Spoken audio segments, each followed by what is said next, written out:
Hi there, YouTube. Welcome to the Stratosphere Studio. Let's bring our friends in over at Twitch here.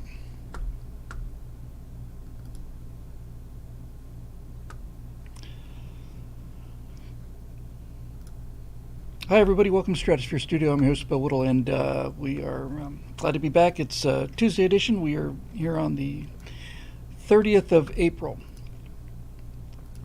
And as I mentioned in the Facebook post, we got some time done yesterday getting the studio all configured for the first of the Story Mechanics shows, which I'm very excited about, and we are long overdue over. We had a smallish dinner that I somehow managed to get invited to with when Gary Sinise was back in town just a little over a week ago, I guess, not even a week ago.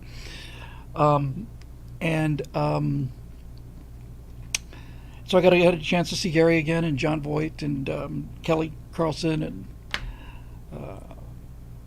just a bunch of other folks. And that's good because it's been so long that I was beginning to get, well, I wasn't just embarrassed. I was actually kind of worried. It'd been so long since I saw them. 20 people, something like that. People are asking about the shirts, so it's just real quick here.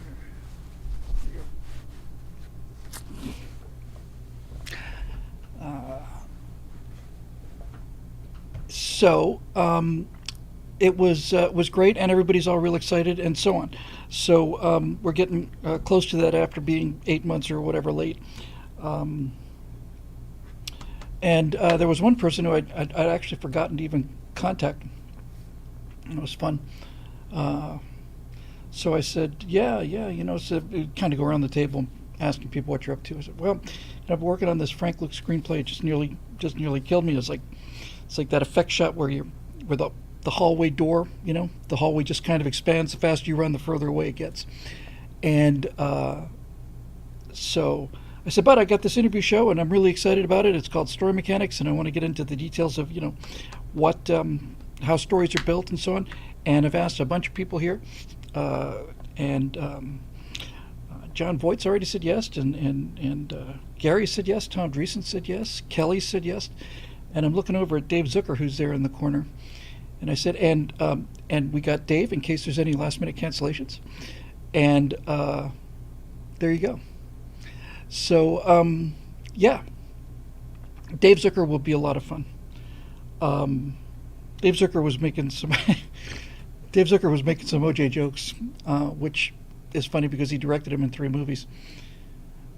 He said something to the effect of, no, I hadn't seen him since, before the incident. We did the last movie, got together, shook hands, gave out, just little presents for everybody who'd been on the Naked Guns things.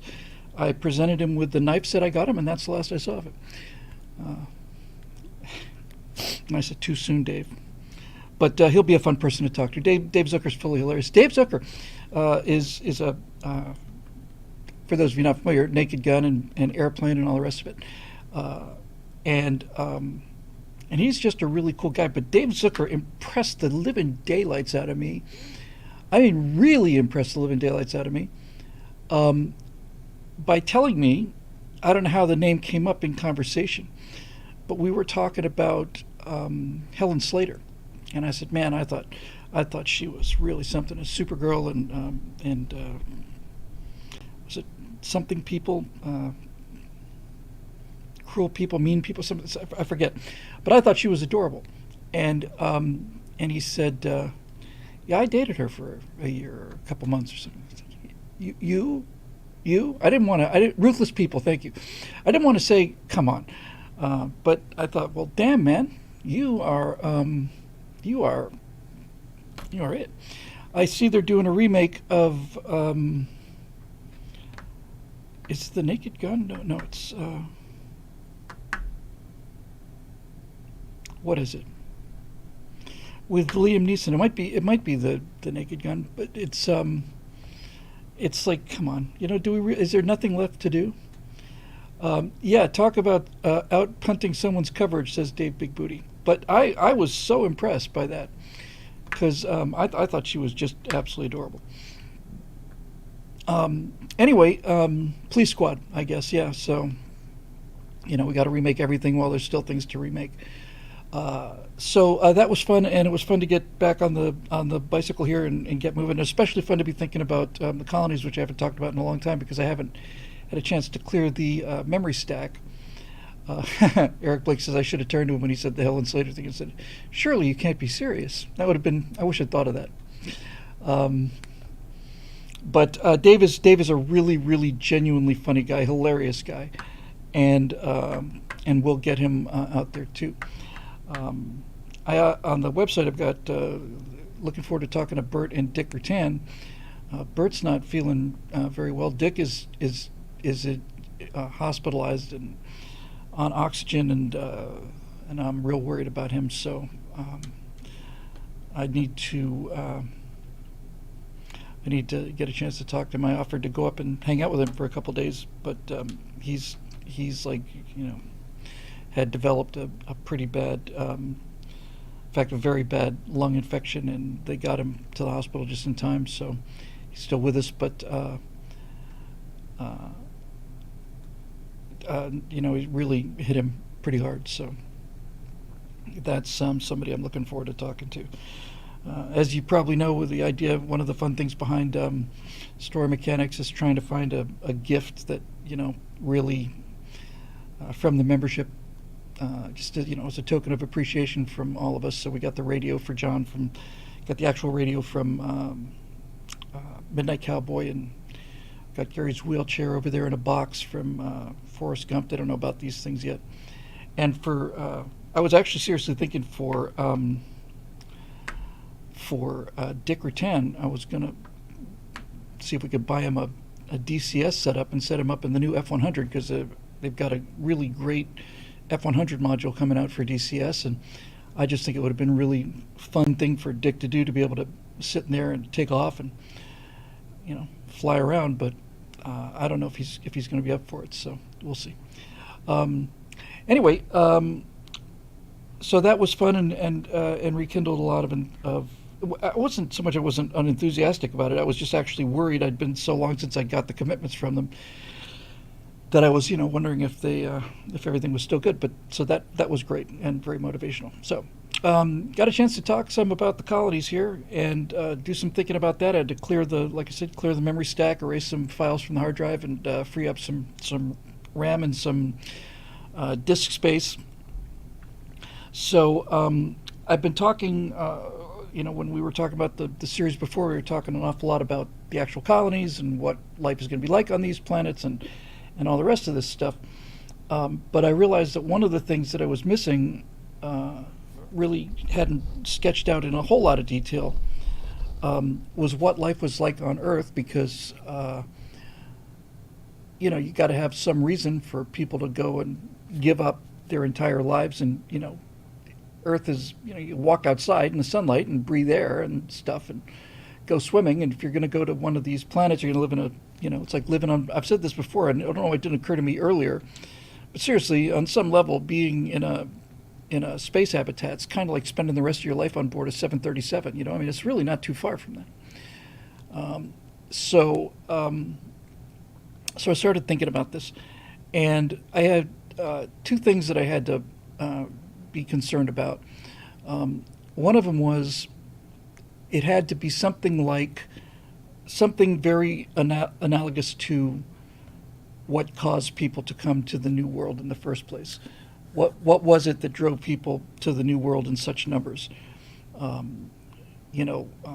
London, at the time of Dickens, early industrial era London may have been the worst place in the world. It was horrific. Something like 25% of all the women were prostitutes, and just the coal, soot, and the smog, and just people dying at age 35 from old age, and filth and typhus, and it's just horrible. People stacked on top of each other. Castellan says they're going for freedom, and that's true. They're going for freedom, but they're actually, freedom's a little abstract. If you're going to rip your family out and go someplace and never see them again, you take your immediate family with you and say goodbye to your 17, brothers and sisters and, uncles and aunts and grandparents, all that. you got to have a there's got to be something pushing you, um, and uh, and so that means I've got to make Earth an unpleasant place for people to be, and and unpleasant in a way that certain people self-select, so they take this risk and so on. Um, so I've got like 10 minutes of video to show you, uh, but and the second thing, Dave Big Booty beat me to it. He says whatever it is, the reason it can't be the goddamn global warming. Correct. The second reason is, I, in terms of what I have to accomplish, I don't want to play into any of the tropes. I don't want it to be because of global warming. I don't want it to be because of, we killed the earth. I don't want it to be because of pollution. I don't want it to be because any of those things. Because number one, it's just so left wing and so old and so played out. And number two, it's not consistent with the entire, analogy of this colony science fiction thing being, basically a kind of a one-to-one retelling of the history of this country. So I've not watched For All Mankind. I've seen bits of it, and it was a little too, uh, I don't know, a little too girl boss for me. Um, so anyway, so I thought about that, and I thought about what are the trends and so on, and a couple people have mentioned Blade Runner, uh, and Ridley Scott pretty much single-handedly invented the look of the future. He did it in Aliens and in Alien, and he did it in Blade Runner. So spaceships are going to be dark, wet, drippy places with inadequate lighting, and the only light that's there are these rotating yellow emergency things, and steam's going to be coming out of hatches. And you look at Star Citizen or any of these other places, this is pretty much it. It's just everywhere is this dark kind of gothic dungeon spaceship kind of thing. We're not doing that. I was about to post this on Ephemera, and that's what gave me the idea for what I'm going to be talking about tonight. There's a video out there, and I'll put it up. I'll try to get to it later on tonight. And I hold that question about Fallout, please, Fiery. 'Cause I haven't seen it, but I'd like to talk about that. So it had to be something that was believable. So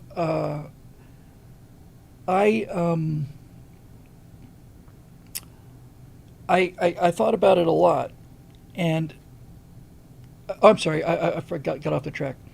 Um, there's this little animation piece that I'm going to put up on Ephemera, and maybe I'll link to it next week or something. It's called One Rotation Per Minute, and it's about a space station, and the space station travels through the solar system. It's a giant wheel, it rotates at one rotation per minute. It's completely empty, which is good because you didn't have to animate people. He's got one person in it, an actual human actor. But basically, it's just all of these views on board this beautiful space station and the changing light and all the rest of it. But the thing I like so much about it, the reason it knocked me out, was because it looked like people actually lived there. That blew my mind. There are decorations on the walls, and in the dining rooms there were chairs with tablecloths, and there was a little flour on the table, and china with cutlery. And meanwhile, these huge windows, and the Earth is rotating the moon, and it just looked like the hallways looked like the hallways of a nice hotel. And I thought, finally, this is such a major bugaboo of mine, and something I'm really working hard on, is this idea that this future that Ridley Scott and others have designed is unlivable. It's enough to make you just, bat guano crazy. Just, you're surrounded by nothing but metal, just metal. It's just metal walls. You look at, again, I don't mean to pick on Star Citizen, but you look at any of these videos or any of these movies or anything with that kind of future. Is there any artwork on the walls ever anywhere? No. A freaking college student decorates his office. Everybody does. He clips something out of a magazine, puts something on the wall to look at. And in all of these science fiction I'm so determined to break these molds, and because they're lazy and they're not believable and they're everywhere. So in this one revolution per minute, it's like, my God, people live here. It's just elegant and beautiful and lovely. So anyway, I thought that was really, really good. And so I started thinking about that, and then I saw, as I went looking for one rotation per minute, which I'd seen earlier, I found parts of another movie called, what was it called? I don't remember what it was called. But I got it, so I'm going to show it to you. Let me just hang on 1 second, because I do want to give the credit for this thing.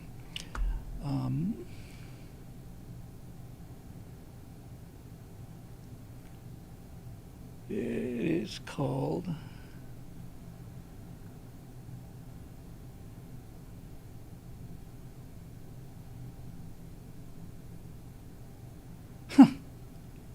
Well, it's called something. Isn't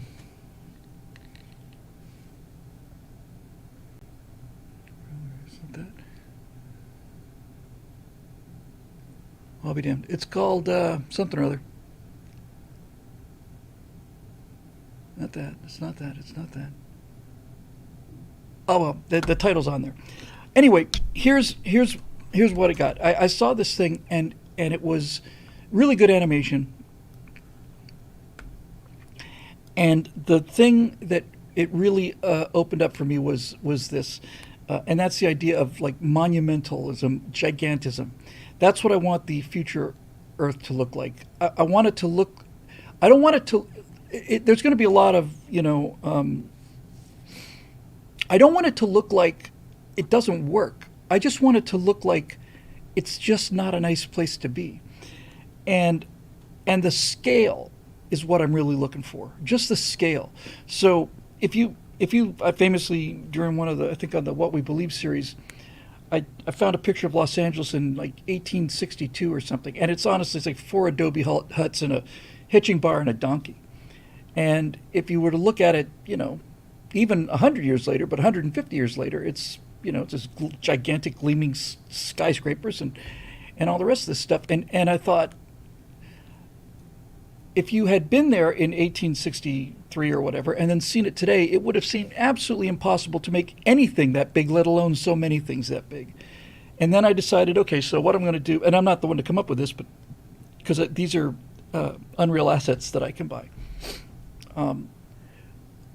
I want it to be, I want the future on Earth to be so massive that people aren't even in the landscape. It's just, it's pretty easy to speculate. You'll see in this thing I'm about to show you in a minute, there's a scene where they're printing out this gigantic, enormous spaceship. And they've got anti-gravity and the rest of that stuff. I'm not going to be using any of that. But the scale is phenomenal. And that massive scale and that over-industrialization to the point where it's like, this thing is, it's not like a planetary machine like that planet in Star Wars or anything, but it is just huge automatic manufacturing that just goes on with robots, and it's guided by AI, and it just sucks in gigantic amounts of resources and spits out lots and lots and lots of big things. So what I want to do is I want to make the life on Earth just so industrial and gigantic, which brings me to my lead character, whose name I haven't completely finished yet, but the guy who's the father in the homesteading story, he's getting clearer to me. So he works in one of these giant facilities. I'm going to temporarily, anyway, I'm going to call them arcologies. That's a term that I first saw in Traveler, which is like a self-contained, enormous self-contained structure. And he is going to go out to the frontier, and he's going to be a hydrologist. He's a water specialist. He's mostly a plumber. That's what he is. He's a very high-tech plumber. and he's had a lot of practical experience coming up as an engineer with designing pumps or working with pumps, setting up pumps, plumbing, and so on. And he reckons that he can make a living out there by finding underground deposits of ice and setting up people so they can have their own water supply instead of having to buy it. And that's the job he's going to go out there and do. Um, and so I need to show him in his environment, and I have to show why he's going to go to this trouble to take his family out there. One of the things I was most happy about, and I've had this for a while, I've talked about it before, but one of the things I really, really liked was what to do with his wife, and it was so tempting to make her a scientist or make her a metallurgist or something like that. And it just felt wrong to me. And even going back to this Aurora script, which I wrote in 2007, I came up with the idea of making her a music teacher because I wanted something that was just so anti sci-fi, you know? It's just like superfluous is what I want. I wanted something that sounded like it would be superfluous. But in the end, it turns out to be critically important. So I made her a music teacher. And even 10, 15 years ago when I was thinking about these things, I was just struck by the idea of people who are living, colonists on an alien planet, getting together and playing live music. Natasha had an art showing, was part of a larger art showing a couple days ago, and they had a string quartet there, and I was in the front row, and they were playing, Haydn and some Bach and Mozart and stuff, and they were, I could reach out and touch them close, and it sounded really good. But I started thinking this through, and I started thinking, so she's going to go to this planet. She's mostly going to be a wife, but she teaches music, and it seems like about the most useless thing you could have when you're just starting a colony. You want, engineers and she's a music teacher. That's her job. And so she's going to start offering music lessons, and at first nobody's going to come. But what I realized was, watching the string quartet thing is that, and the room full of people that were listening to it, is that what she's providing is the most important thing on the colony, and that's the human connection. She's providing the human connection. And when she starts offering music lessons, like I said, at first nobody's going to come. But what they're going to realize is this is not about the performance. It's about rehearsing. It's about getting together once a week or twice a week and learning to play a musical instrument with your hands. And they'll have concerts, and they'll start out being not very good, and then they'll get better. But I have this image in my head. I've had it for the longest time. It's like it's this ice planet wasteland with the dark skies, the whole Prometheus kind of look, and just this little tiny little cluster of little habitats down there, and then there's just one with this warm light coming out of it. And you get closer and closer, and on this thin breeze, you start hearing the sound of acoustic music, and then you kind of look inside the window, and here's 40 or 50 people sitting in a circle, and they're singing, and some of them are playing music, and I actually think that's the thing I like the most about this idea, is that these people are getting reconnected to their humanity, to the important stuff. Obviously, needless to say, they can get whatever music they want to. There's 100 million songs they can pick from. But the idea of sitting around and singing a sea shanty like, Wellerman or something is fun. I've done it. It's fun. And putting your fingers on things is fun, and learning how to play things. Because what I came to realize was these people have got a lot of time to kill. A lot of time to kill. There is not much to do there. And yes, they've got access to whatever entertainment. They certainly watch TV for the rest of their lives. But not only is that not good for you physically, you get this cabin fever thing. And having people going out there and learning how to play this live music, she gets to be extremely important and popular. and it's fun to watch people get better. Um, and and some guy comes in, he says, I don't know anything about music. I always thought it'd be cool to play the banjo, but know I don't know anything about it. If I have an ear. So she sits down with him and starts doing it. And then you got to think about things like the cost of musical instruments to get them out there. She's going to take with her a couple of beat up, violins and things just for teaching on. But people can start, ordering their own musical instruments. And some guy's working out there on a middle of a colony thing, doing something or other, and he ends up taking, half a year's saving to have somebody send him a guitar. And Eric says, make it very space age scientific instruments. I want to do exactly the opposite of that. 100% the opposite of that. I want it to be 100%. I want her to insist on this, that it's essentially acoustic. That they're not going to use amplification at all of any kind. Now, it's tough to get a piano out there, but so you may have to cheat on that one a little bit. But it's got to be hands-on, no electronics. And I think that's very believable. And I think I can sell that. So, anyway, I've got, it's so tedious having to do this on 2 streams. More like the Old West Roadrunner. That's exactly right. That's harpsichord. Great. Harpsichord is a great solution because it's a lot smaller than a piano, and I love harpsichord. I love it. And she becomes kind of the glue that turns this group of settlers into a community. And people start really looking forward to these nights. And for people who can't play musical instruments, they can sing. And for the people who can't sing, they can lip sync. I'm just so happy with this idea. I just think it's such an important point. I think it's one of the most important points in the entire, well done there, Caledon Society, perhaps a well-tempered clavier, which is a Bach tune. And they could play all kinds of things. I had a scene in the second of the Aurora movies where these 2 young people were, one of them learned to play guitar. It's like I think it was a son of the a black kid and an Asian girl. They're more or less the same age, and he played the guitar, and she played the violin, and they ended up playing Irish or Washwoman, which is it's a strange choice. It's if you don't know it by name, it's and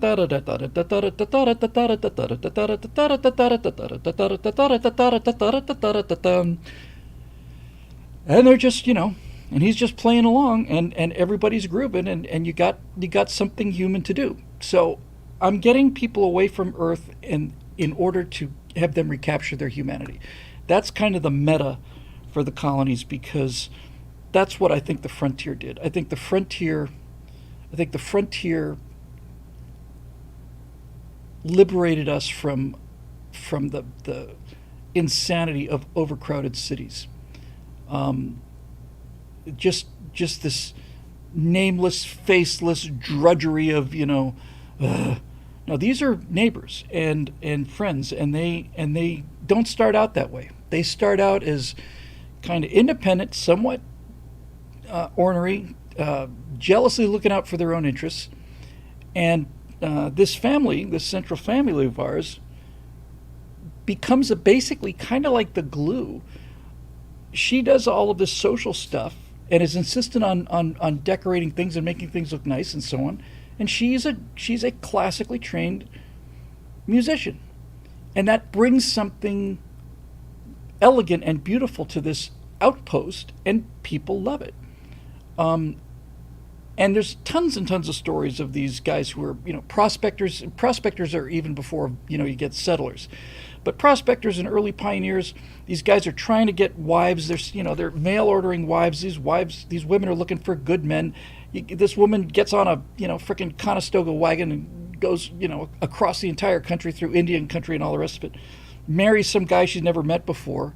And the first thing she wants to do is put curtains on the windows of the log cabin. And I find that to be absolutely beautiful. I think that's just exactly what I'm going for.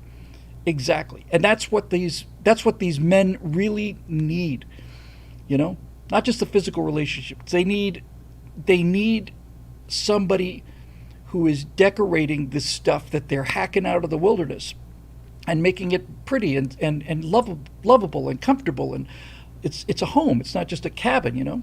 So I think I'm really onto something here. So I put together a pull of the first thing is from this first movie I just mentioned, and lots of cuts in the audio, I hope I got this mixed about right, so I can talk over it while we do it.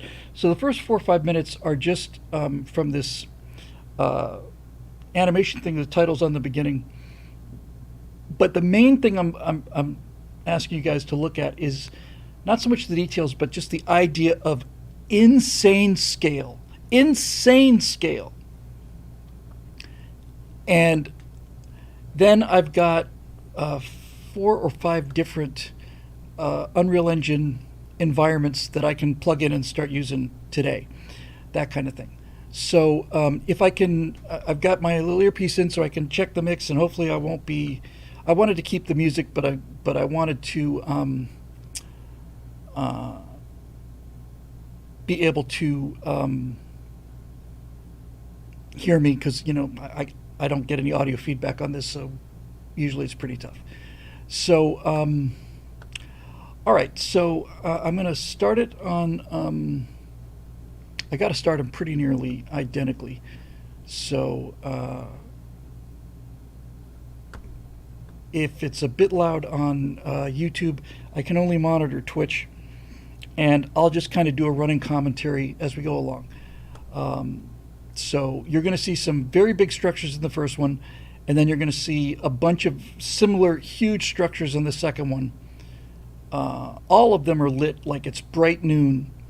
Um, the lighting on these things can get interesting. And then I'll tell you when we get there, the final one of these things is a deserted one that's been abandoned. And abandoned is the word I'm really looking for. So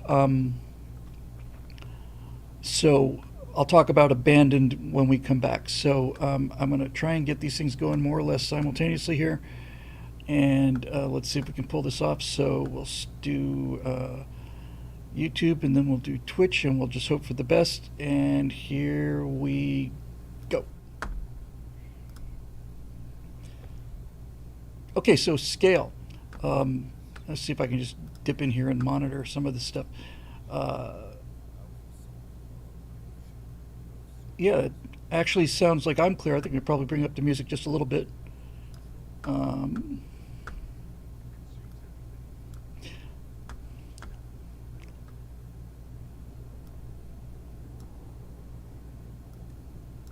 Okay, well, anyway, music or no music. So these are giant factories that are mining this planet and just going in there and basically, just taking everything. Um,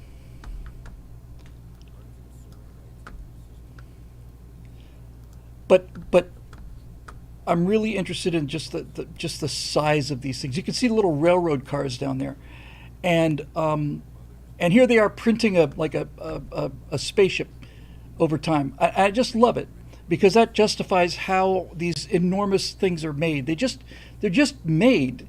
They just pour raw materials in one end and they just print out what they need. And all of this stuff, again, it seems like it's so big it couldn't possibly exist, but that's why I started with the 1863 or whatever Los Angeles. It just 150, 200 years from now, this stuff should be amazing.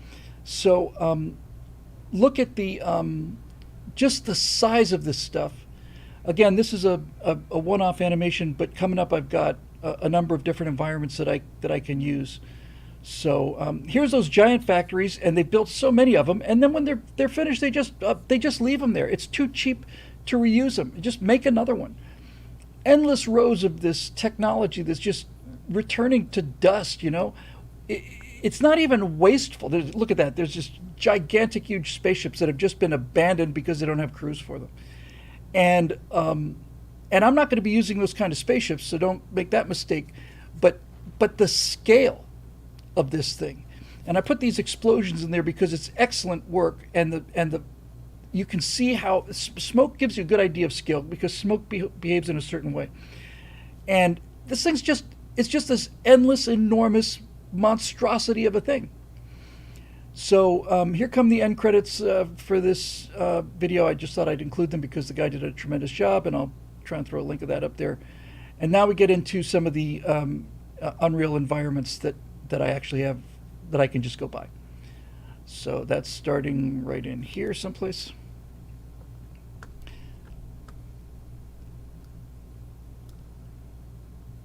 Okay, I'm not too concerned about the faraway view. Let's not worry too much about that because that looks like a giant, planet that's completely industrialized. So let's forget that. But look at this, and these vertical trains, just moving cargo. I mean, it's unfathomably big. It's hundreds, if not thousands, of stories tall, and this is what I think Earth is gonna be like. There's just these, or at least some certain parts of the Earth, these gigantic manufacturing centers, and our guy works in one of these things. And I originally thought he was going to be just like a low-level wrench turner, but now I'm going to give him a little more, just a little bit higher position, a little more smarts, and a little more experience. So I just think this looks tremendous. Yeah, there's a lot of Chinese characters here. That's an old, that also comes from Blade Runner, by the way. Also comes from Blade Runner. It's another legacy item, is that the future is going to be nothing but Chinese characters. China will be there, but this is an example of like one of these arcologies. It's just a giant manufacturing center, and there's, needless to say, there's not a second's worth of grace or style or ornamentation. It's absolutely purely functional. And when you look at bridges and stuff and buildings that were designed in the 1800s and early 1900s especially, they went and ornamented things, and they gave it flourishes to make it look like people lived there. They'd have little flower motifs, or things that get rolled up into into feet of animals and things. And this is just a brutal, one-off, mass-produced, printed future, and I would like to get away from this stuff. Again, forget the anti-gravity stuff. We're not going to be doing that. But look at the size of that thing. Hopefully, I'm getting my point across. How if you're, this is not a dystopian hell, exactly. But if you're working in this place every day, I can see how you might want to just get the hell out of there, because your life has become, you're the size of a speck, and that's what the future looks like. You're a speck. Hang on. Okay, here we go. That's a beautiful shot. That's just fantastic. And that's Unreal Engine 5, by the way. And that's a beautiful shot. So all of this stuff is it's just great. There's nothing elegant. There's nothing biological. There's nothing ornamental, which is why the music teacher thing is so interesting, because that's all she is ornamental and non-essential, which turns out to be, of course, the only really essential thing. So then I've got one more coming up, and that's not this one, but I've got two little cuts now of things that are abandoned. So I'll explain to you the abandoned thing, but just look at this. These are, the more I think about this, the more I'm getting to this place where in the future it's just going to be cheaper to make something new than it is to repair or fix anything. And when something's outlived its usefulness, people just walk away from it. They walk away from entire cities. And I just think this is visually so tremendous for what I'm trying to accomplish. It's so depressing, but at the same time, it's not in-your-face dystopian. It's not roving packs of of street gangs, and it's just no. Here's another one, and pay special attention to this one. This is another one of these abandoned arcologies, and I'm going to come back to this as soon as this video's over. This one especially, because it's interesting how a lot of times when you don't get to make your own tool set. Yeah, so like Wally, Marisha said, yeah, that's not bad at all. But take a look at this one and just try to remember this one, this kind of wasteland, right? It's been abandoned for quite a while. So this is all on Earth. None of this is on, on other planets. Other planets, especially a colony planet, is a clean sheet of paper, and I'll get to that too when this is done. We're almost finished here. So get a look at all that. Hang on. And it's dangerous. And there's not many people living there because it's out in the middle of nowhere, but I do think I'm going to calling them rat people. There are going to be rat people that live here. Not many because, it's dry and I can't see where the food supply is. But I think that at any given time there are a number of inhabitants in this thing, and I also like the fact that they don't come out in the daytime because it's so brutally hot, or and they're sleeping in the daytime, and at nighttime there are little individual fires lit in some of these windows, and it's got its own complete culture, and it's a damn dangerous place to go, not only for the potential violence and the humans there, but I mean it looks like any step you take here, you just go right through the floor, so it's just physically dangerous. But the actual asset, the model, is terrific. I'm 100% on board with this. If it looks like this, I will be very fine and happy. Again, all of these renderings are done in like high noon, broad daylight. But this thing at sunset, or this thing at early evening, or it just be spooky, and that's kind of what I'm going for. Okay, it looks like it's starting again. Nope, not yet. Just wrapping up here. I think it's a final flourish. Yeah. Okay. And then we go back up. Hang on. I think I cut the other one out too early. Sorry about that, YouTube. Hang on a second. The one on Twitch is still playing. Yeah, I think I got out of the YouTube one.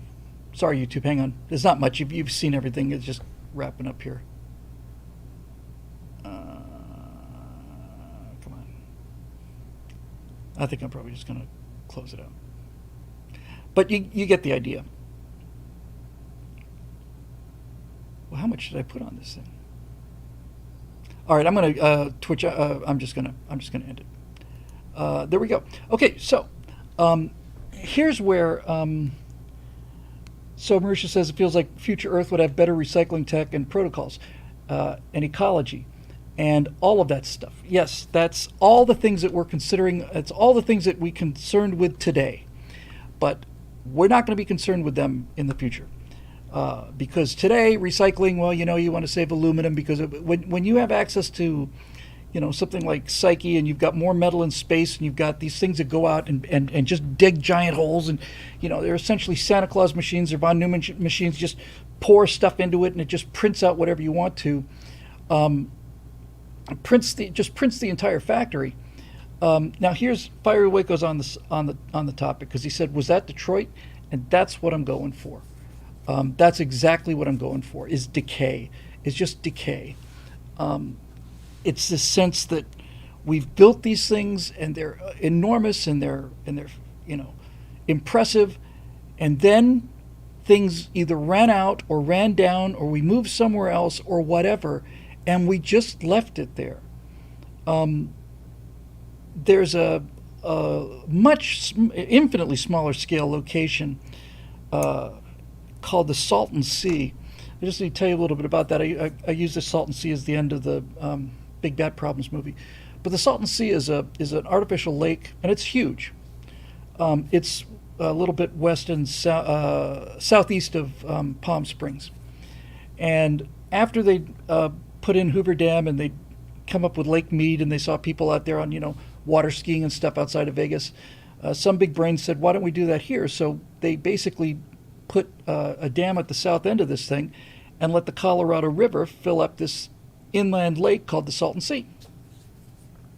And once they got it up to its level, they started building a couple of attractions there. Like there was a marina, and there was water skiing, and they were starting to put in amusement parks. It's all real.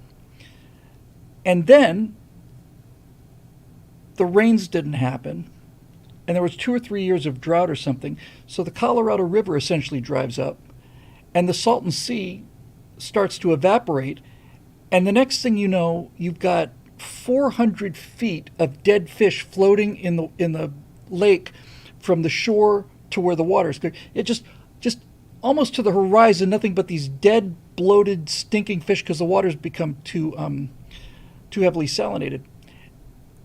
And it's a catastrophe. It's an environmental catastrophe. And it's past this point now. It's just, but there was a period there, probably around the early 2000s, I want to say, somewhere in there, where the Salton Sea looked like somebody had taken an amusement park and sprayed it with acid. There were you'd see things like these Airstream trailers, those really cool aluminum trailers, and all that would be left of it would be the steel ribs, and all of the aluminum skin was just like corroded away. And there'd be these houses and bicycles and all of this stuff. It's a terrifying, terrifying place. Mobomoto says that's what's happening all throughout the Rust Belt. So that's kind of where I'm going with this. It's like the probably the best word I could think of for Earth at the time of the story is that it's this massive industrial complex, and it's mostly abandoned, either because of falling population or because of whatever. It's just it's past its prime. That's another sense I'm going for. It was once, great, but it's past its prime. Yeah, the Rust Belt. So as Castellan points out, that's how it got its name. I mean, these used to be factories. Detroit used to be a gleaming modern city right after World War II in the 50s and into the 60s. High level of population, really beautiful city. And the economy passed it by. And they didn't flatten it, and they didn't renew it. They just walked away. I saw very recently, yesterday, I think, that there's a section of downtown St. Louis where you can buy like a $200 or $300 million skyscraper for about $4 million because there's no one there. Everyone has left. It's become economically unfeasible, and it's just walked away from. There's nothing sadder than a house or a city or something that was once beautiful and people just left. If you get a chance, just Google the Mark Twain library. I think it was Detroit. It might have been Baltimore or St. Louis, one of those three.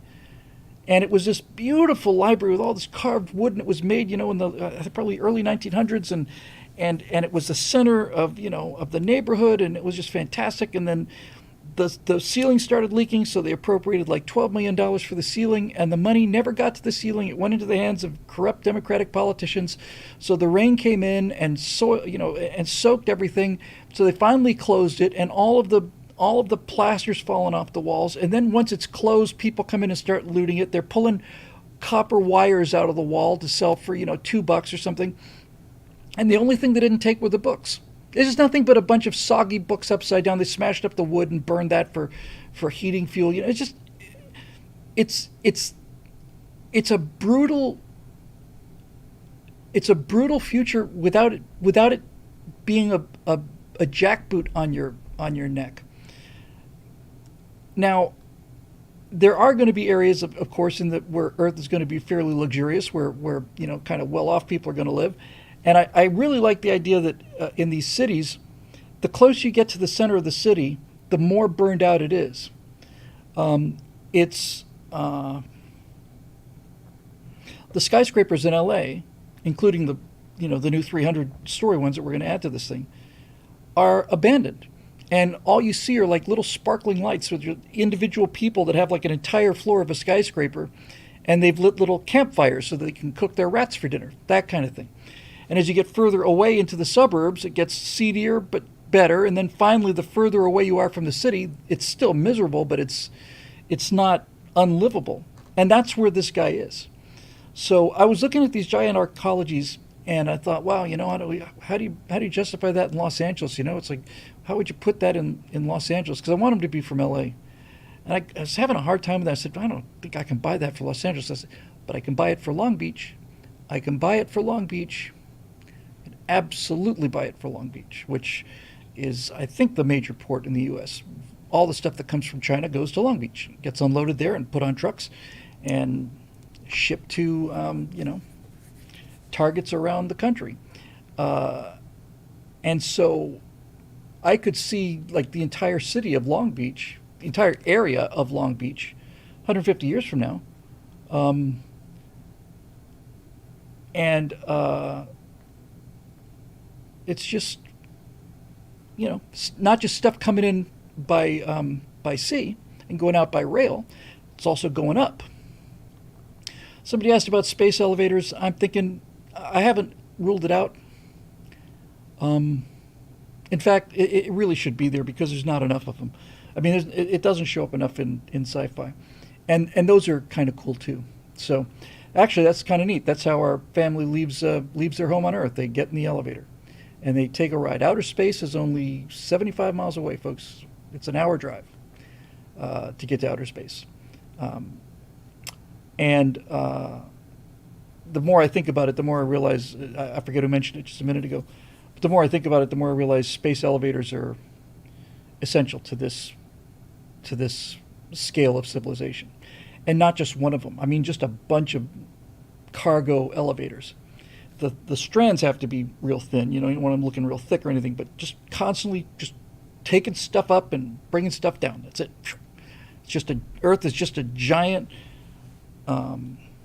It's a giant factory city like London was, and I'm really, really happy with that. Now, I mentioned the abandoned one that was towards the end there.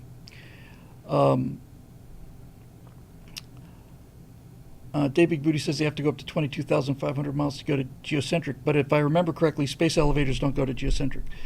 They go to low Earth orbit, and then there's an asteroid or some supermassive object that's tethered to the other end of it, and essentially the Earth swings this thing around like a bucket. It's only held in position by this tether. So in any event, I mentioned the abandoned one. This is a really good example of how necessity can often really get you some very good needs weight past geostationary orbit. Okay, well, I'll do a little more research on the space elevators. But I suppose they can stop at low Earth orbit, right? They can just, that's a stop because low Earth orbit's, 150 miles. Geostationary orbit's 22,000 miles. It's a long way go. But in any event, you get the idea. So the abandoned one. So I liked the abandoned arcology. I just liked it. I just thought it looked cool. And I liked the idea of a couple people walking through that. And I thought to myself, how can I incorporate this into the story? And I thought, well, I could have some kind of crime, or so this is my thought process. I have some kind of crime or something, or they have to go out there and they're looking for this person. And then I thought, but then you got to bring in police officers and all of these characters that you didn't have before. And what would you do? How could I get this thing worked in there? And then I thought, what if our guy is an engineer, young engineer, he's in his 30s, but he's an engineer in one of these arcologies, and he's relatively high placed because, he's hardworking and he's intelligent. And one of these sets of gigantic processors is going to go down because they don't make the spare parts for it anymore.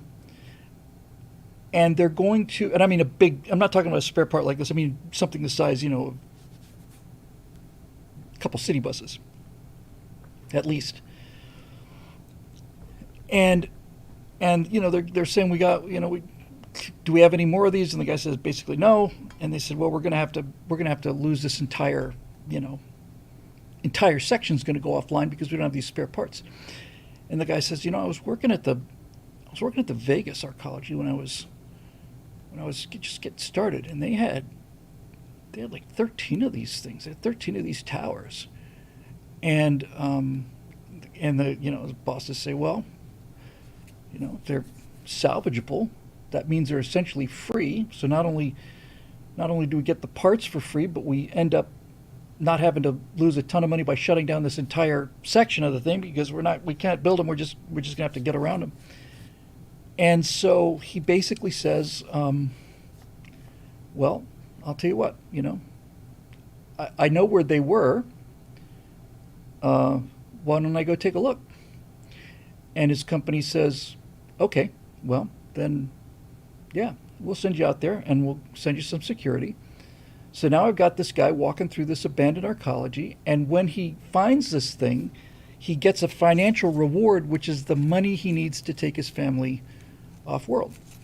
That's where the money comes from.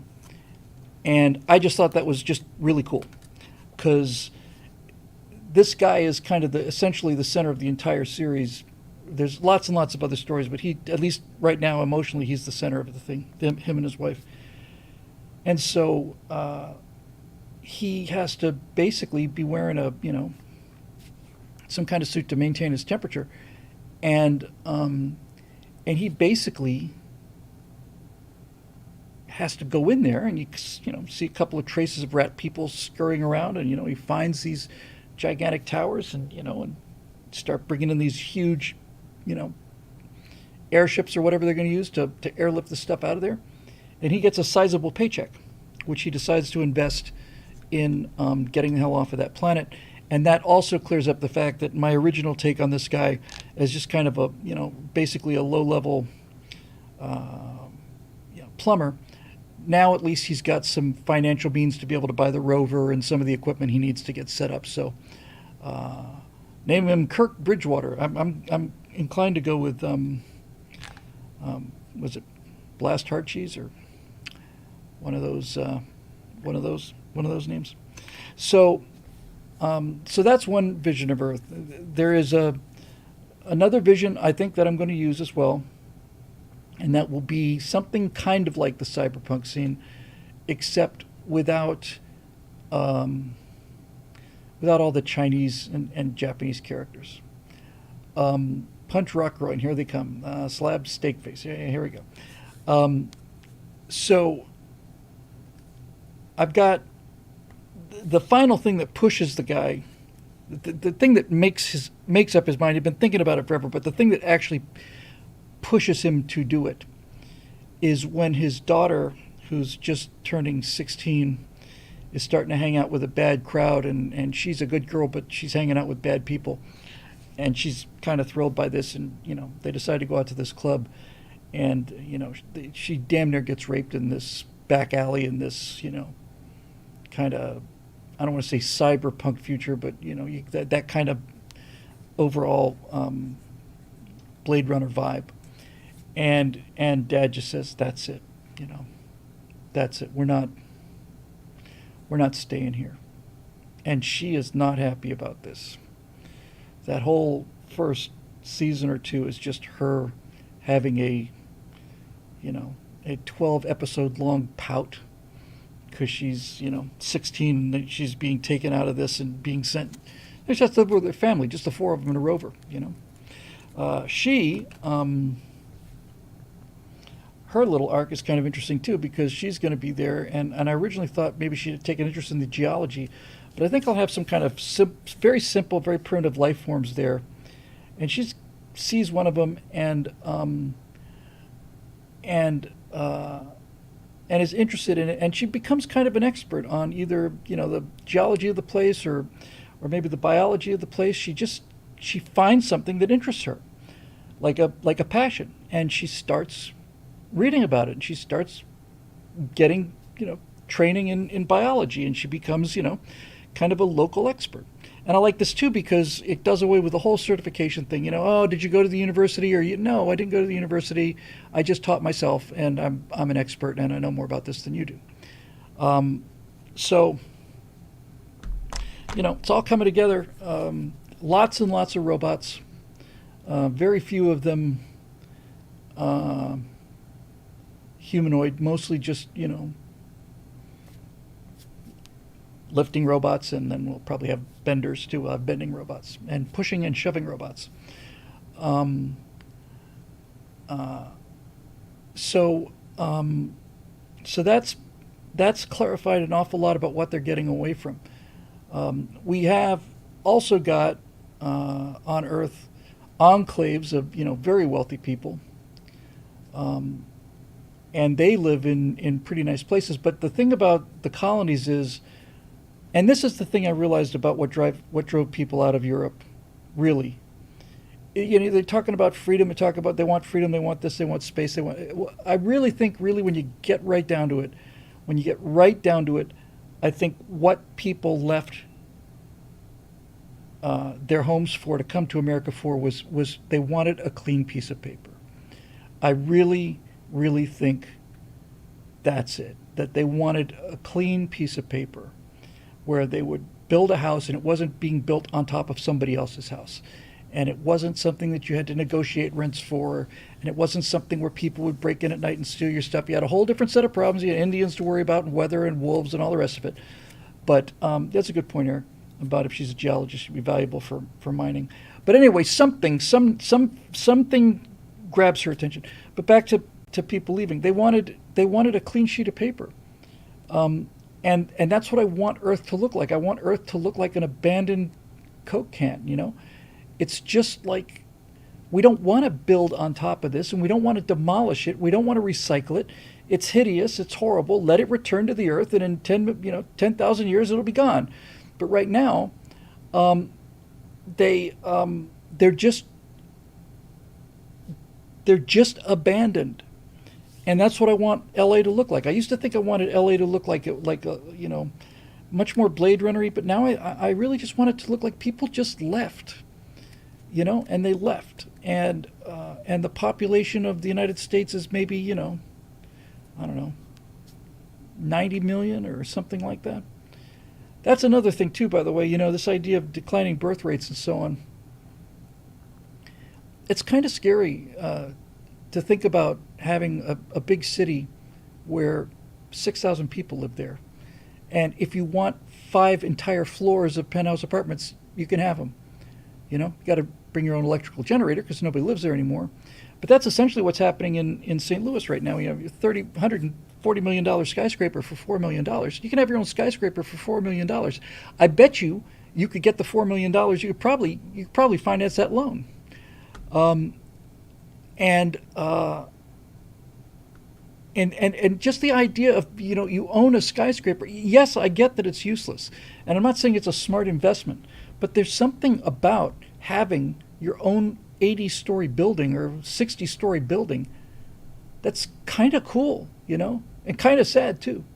So that's kind of clarified a lot of stuff for me, because I'm trying to stay away from tropes. Oh, the Earth is dying because of pollution. Go away. Oh, the Earth is dying because horrible humans have warmed the climate. No. And this actually makes me a little wary of having that bright noon sunlight, because the Earth looks really hot there. Maybe it just does nothing but rain in New York the whole time. Mauritius says, did you see that Gavin Newsom gave citizens a vote on the new state coin? Yes, they did. He said, we're going to put out a dollar coin to show California the home of innovation, and we're opening the challenge to the public. That's a mistake. Never open the challenge to the public. You'll end up with Bodie McBoatface. And people are submitting coin designs, and one of them is just like a homeless group of tents, underneath the Golden Gate Bridge, or one of them is San Francisco with a giant pile of human poop on it. And it's like, yeah, here's California, Gavin, you 800 haircut evil son of a bitch. So anyway, that was useful. And just before we move on to questions here, I'm not only looking out to the storyline, I'm also looking out to the technology. AI image manipulation is moving so fast. Sora, I saw a tutorial video where a guy tried 3 different AI image generating pieces of software. Here's one, and each one consistently was more stylistic than the other. One got the details right, but got the big picture wrong, that kind of thing. So you see all 3 of them, and they're okay, and some of them are not really great. And then it'll show you Sora, and Sora's like, oh Lord, it's not even close. And so part of me thinks that it's kind of like a tortoise and the hare race, where the goal has been to be able to create photorealistic movies in your computer, right? So you don't have to go out and shoot photorealistic, can't tell it apart from reality. I make Lawrence of Arabia on your desktop.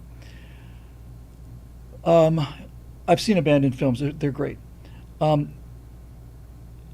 And up until the last year or so, maybe 2 years, but up until then, it looked like the pathway to this was going to be through traditional computer animation, where you've got a series of points in space and these form polygons, and you put shaders on them, and you try to get these things look more like humans, more like humans, more like humans, and you're just increasing the lighting and the rendering and all this stuff.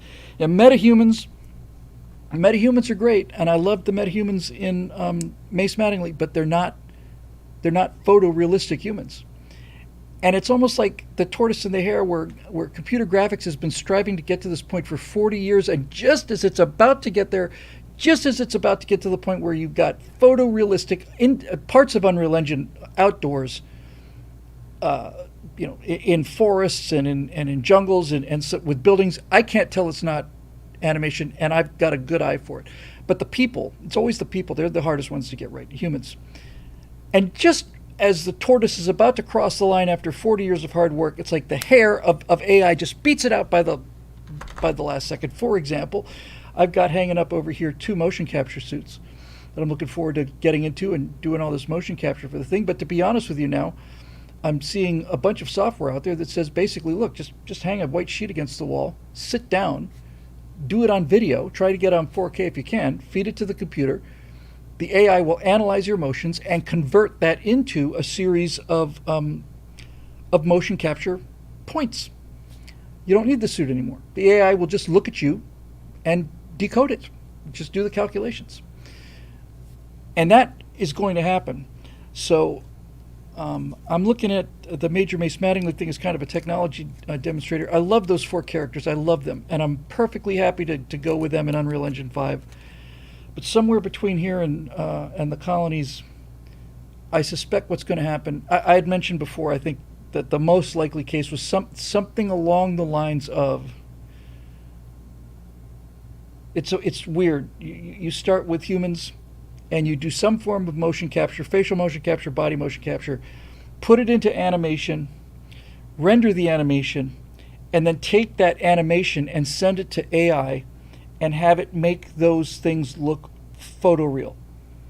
Because one of the big breakthroughs with Sora was that you could keep a consistent image and not have it do that constant morphing. When in the fullness of time, we're going to look back on the early days of AI, where everything's just kind of, like the Pookie Park thing, where the computer doesn't really know what it's doing. It's kind of trying, to get it right. It's eerie and it's cool and it's horrifying, but it's not permanent. So what I would like to do is I'd like to have computer-generated environments, render those out, and tell the AI, I don't want any inventions here. You don't have to. I'm not going to type in a prompt to give me what the spaceship looks like. Here's the spaceship. Now make it make it look like it's real metal. Make this character look like it's a real character, and save it. That's the key, is saving it. Is consistency. They've got a word for it in AI video. It's not permanence, but it's something like that. Persistence. I think it's persistence. Persistent vision. Here's a character. Now show me this character from all different angles and directions. Have them talk, but don't have the face change. And somebody just mentioned abandoned films. They're coming out of nowhere. They're putting out something like 1 a day now. I highly recommend them. They do 1950s versions of Aliens or Blade Runner or whatever. And what they've achieved on abandoned films is there's not a lot of motion and there's not a lot of action, but the faces are consistent, and that's what I really need. And the Sora demonstration that came out a month or 2 ago has got a couple of clips. There's one of these knights in silver armor with red trim, and these real Nordic looking guys, and they are indistinguishable. They are absolutely perfect.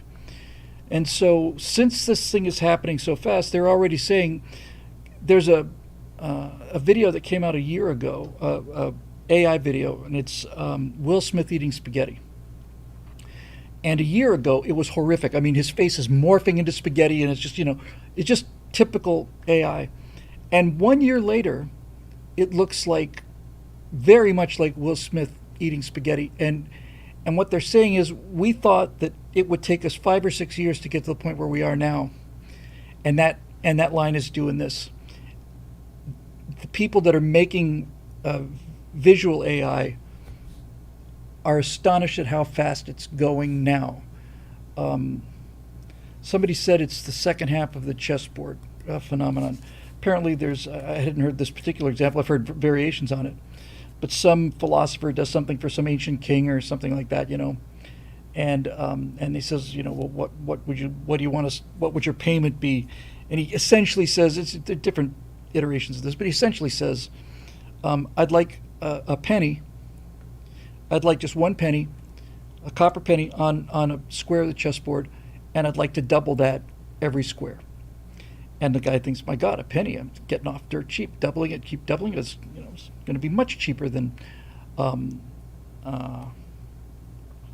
having to pay this guy a ton of gold, or a grain of rice, and you get it, right? So it's exponential growth. So nothing, nothing, nothing, nothing, nothing, nothing, nothing, and then all of a sudden, on that last row of the chessboard, it goes like big payoff, enormous payoff, bankrupting payoff, unattainable payoff. That's exponential growth. And they're saying that's what's happening with the AI video systems now, where the progress is coming faster than the optimists had foreseen.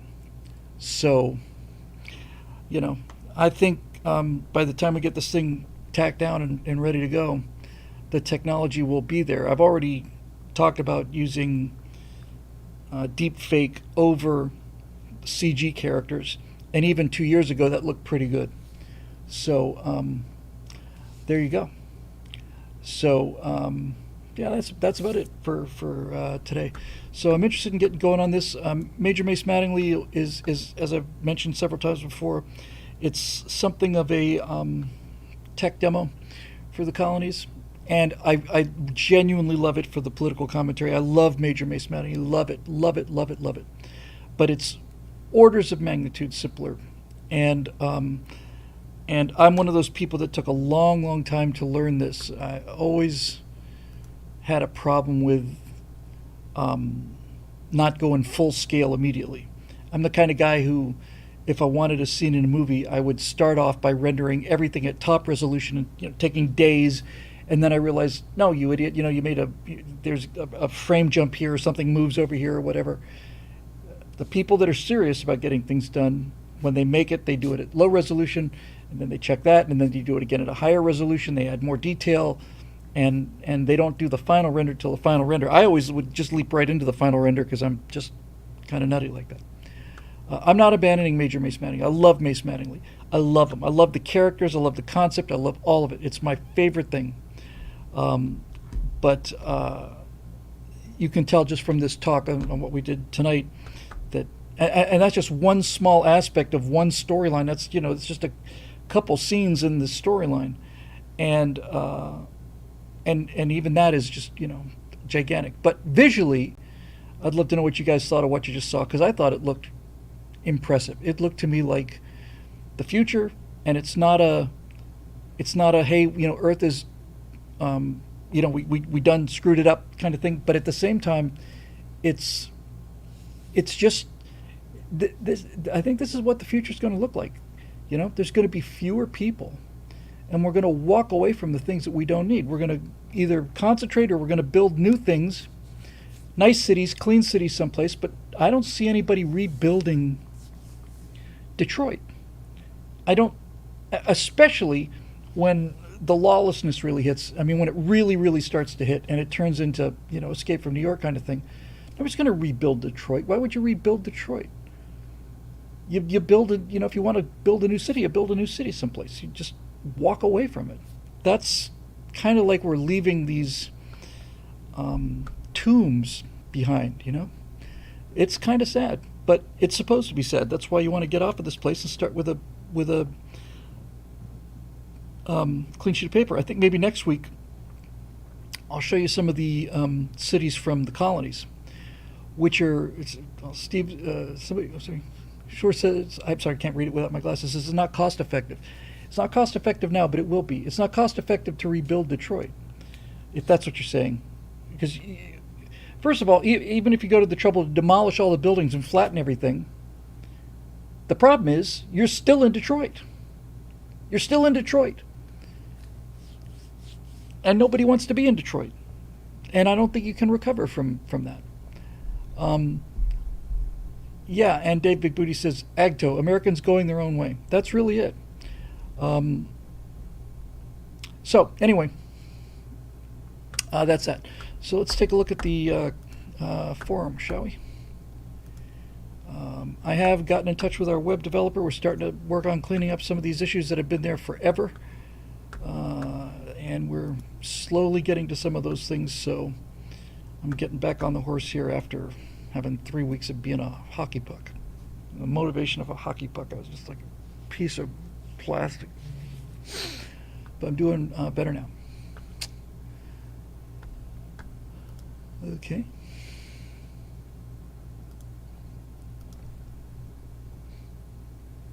One moment, please.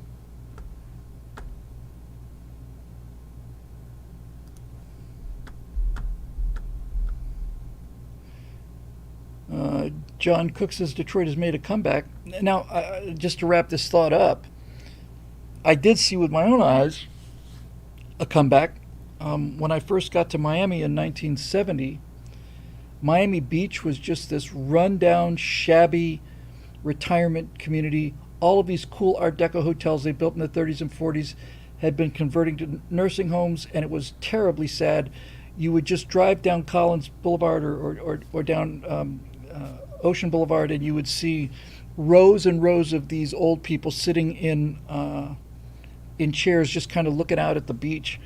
And somebody, it might have been Jack Horkheimer, this is Horkheimer's sense of humor, dark sense of humor. He said, you know, they're all just waiting for somebody to die so they can move up and get a better seat. But it was really run down. And then all of a sudden in the 80s, somebody said, these buildings are fantastic. They're just tremendously cool looking buildings. And they just went in and did the renovations, and then they all turned into nightclubs, and the place became super expensive. So it is possible to recover. But, I mean, the thing that brought Miami Beach back was the fact that the architecture was there. What economic miracle would bring Detroit back is beyond me.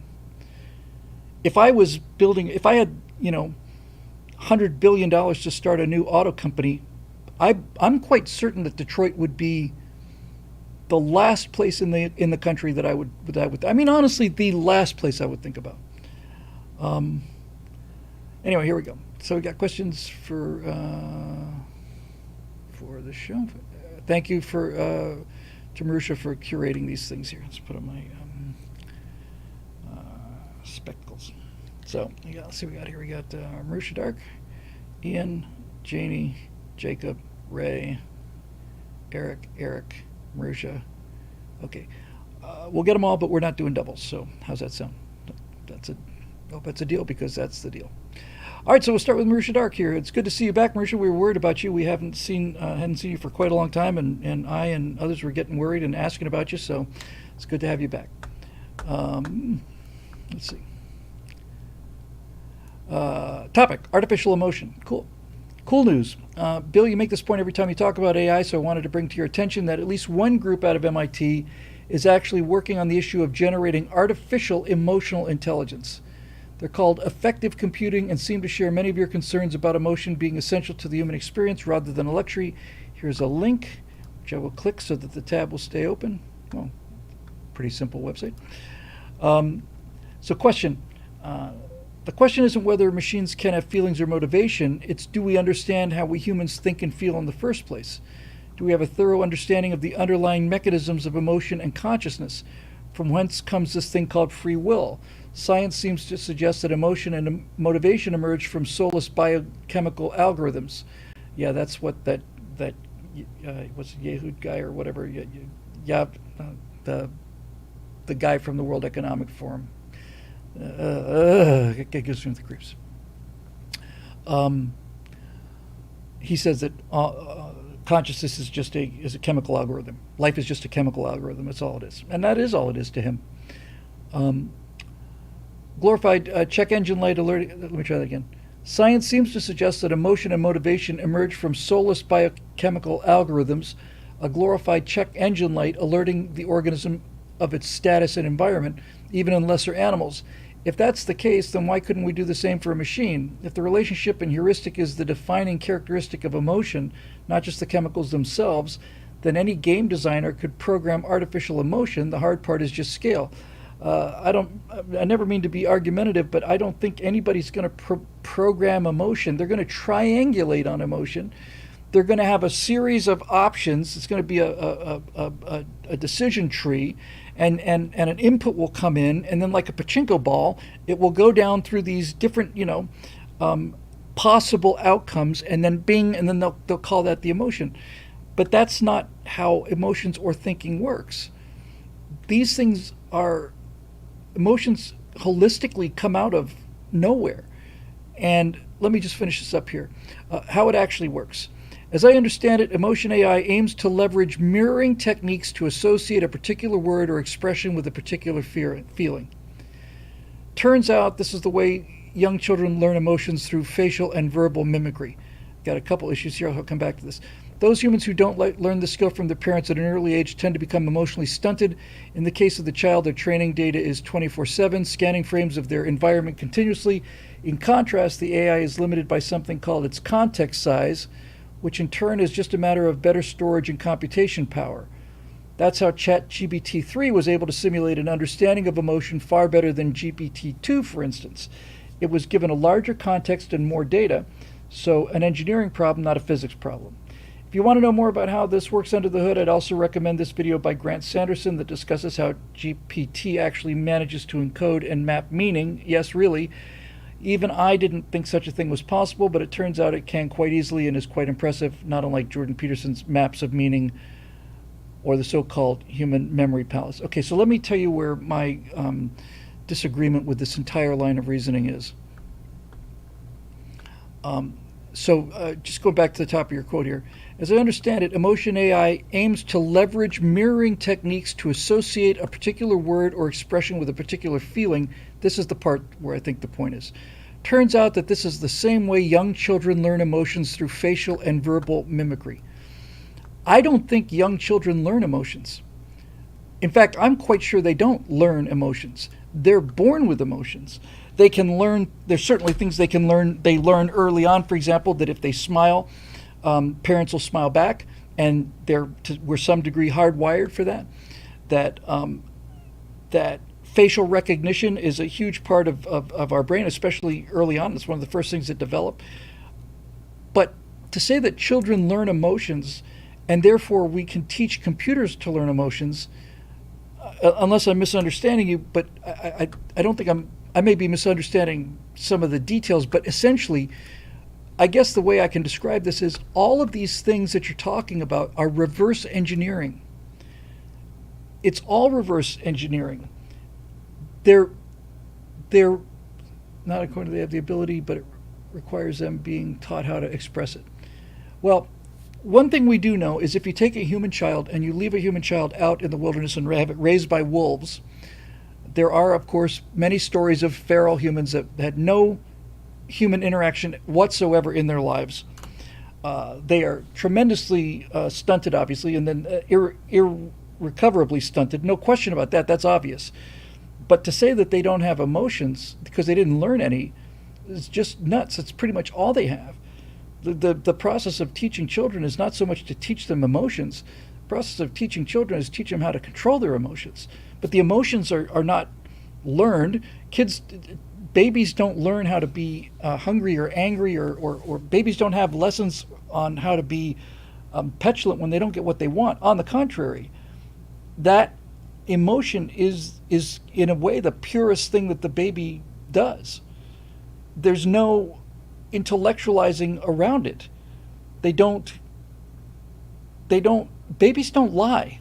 Little babies. Kids lie their little cute little butts off. Yeah, you can link me to some research, but I'm not convinced. When somebody says they're going to program emotions, my point is you're missing the point. You're missing the point. And this is my entire problem with this AI thing, is that there's so many things that seem so obvious to me that they don't seem to even get through. I have no doubt that they're confident that they can mirror emotions, and that they can reverse engineer emotions and make machines sound emotional, and even to the degree that the word has any meaning at all, experience the emotions, but it's still reverse engineering. You're basically, what you're basically doing is you have an emotional need or an interest that drives your curiosity. So your biology is driving your curiosity. Then you engage your cortex and you build this machine, and the machine is able to rationally reason with you after all of this work that goes into it. And you think, hooray. And then you decide, but we would have more, it'd be a better interface for us if the machine had emotions. That was in 2001. I mean, right in 2001, Hal says, well, of course I'm, being, whatever. Hal, I'm working on your psych reports. And then he says, sorry, Dave, it's kind of a silly thing to do, I know. But that's Hal being programmed to emotionally respond to humans. But Hal doesn't have emotions, although, to be honest with you, in 2001, that is actually the question. That's what makes 2001, 2001. It's really, that movie's about Hal. And that's fiction.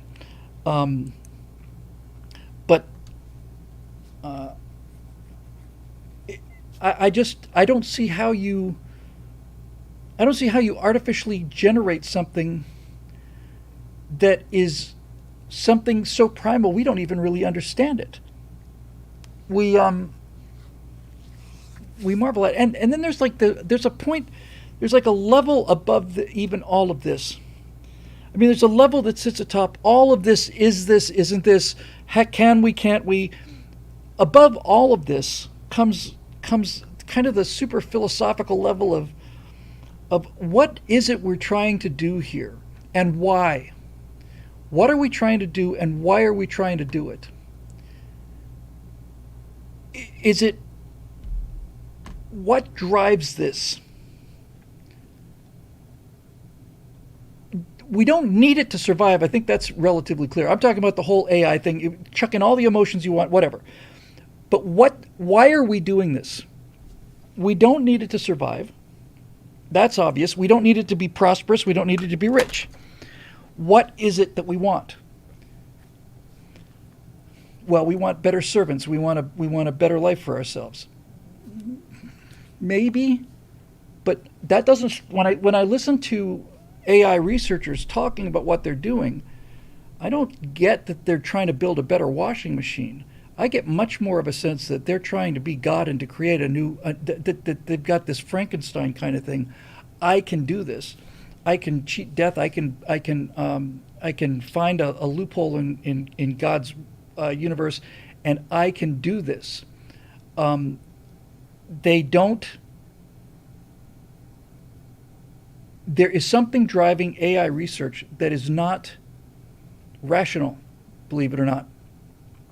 Because all of them will admit the risks are enormous, and none of them can completely articulate what the gains are, other than, this is the point I'm talking about with the meta thing, where total success means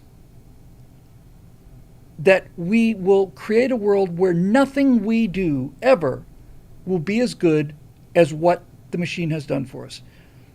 There will be no Burt Rutan, because you don't need a Burt Rutan. You basically just feed the numbers into the thing. Stay with me on this. We want an airplane that'll do this, and you feed it into the AI, and the AI does 100,000 iterations of it, and they create a version and a structure that's lighter and stronger than anything a human could ever come up with, right? This has already happened. I've already seen it. So yes. So yes. So you don't have a Burt Rutan. You've got a machine that does a better design than Burt Rutan. But my point is, what does Burt Rutan then do? What does he do? And what's the point? And I'm using Burt as an example. What's the point of being Burt Rutan if you can never design an airplane that's better than this machine that we've created? So what's the point of living?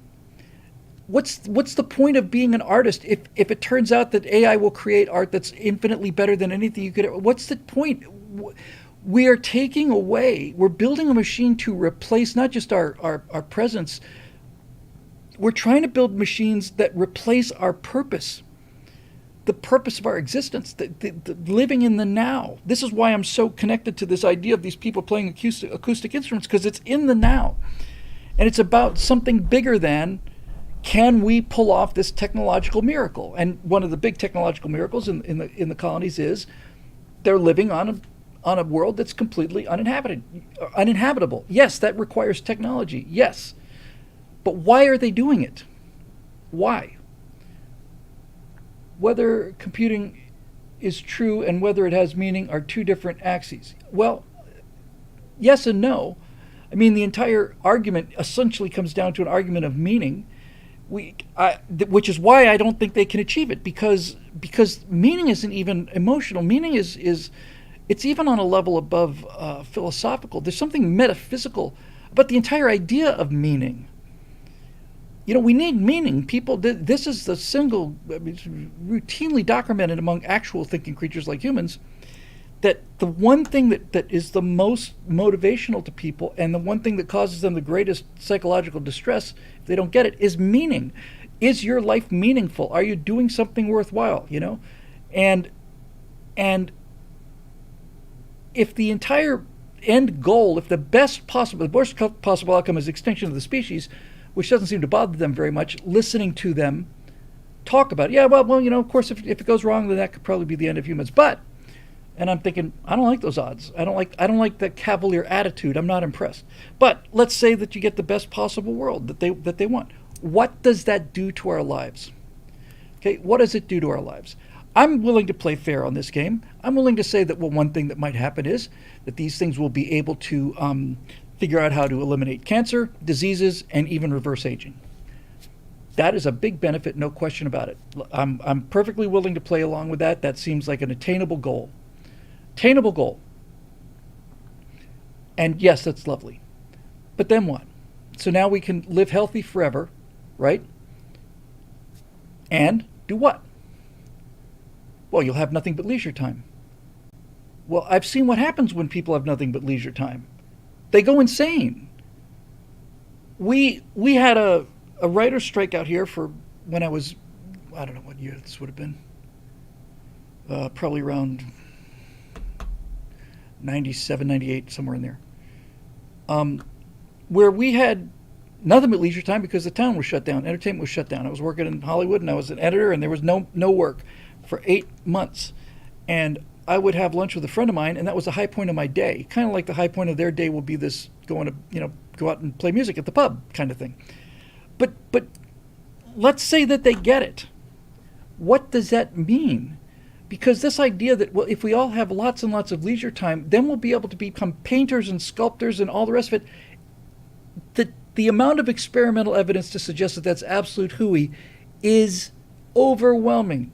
If we have nothing but leisure time, we will do nothing but watch WKRP and Cincinnati reruns. Exactly, Eric beat me to it. But that's basically what we'll do. We'll play video games and we'll watch online porn. That's what we'll do, and that will be all of our meaning.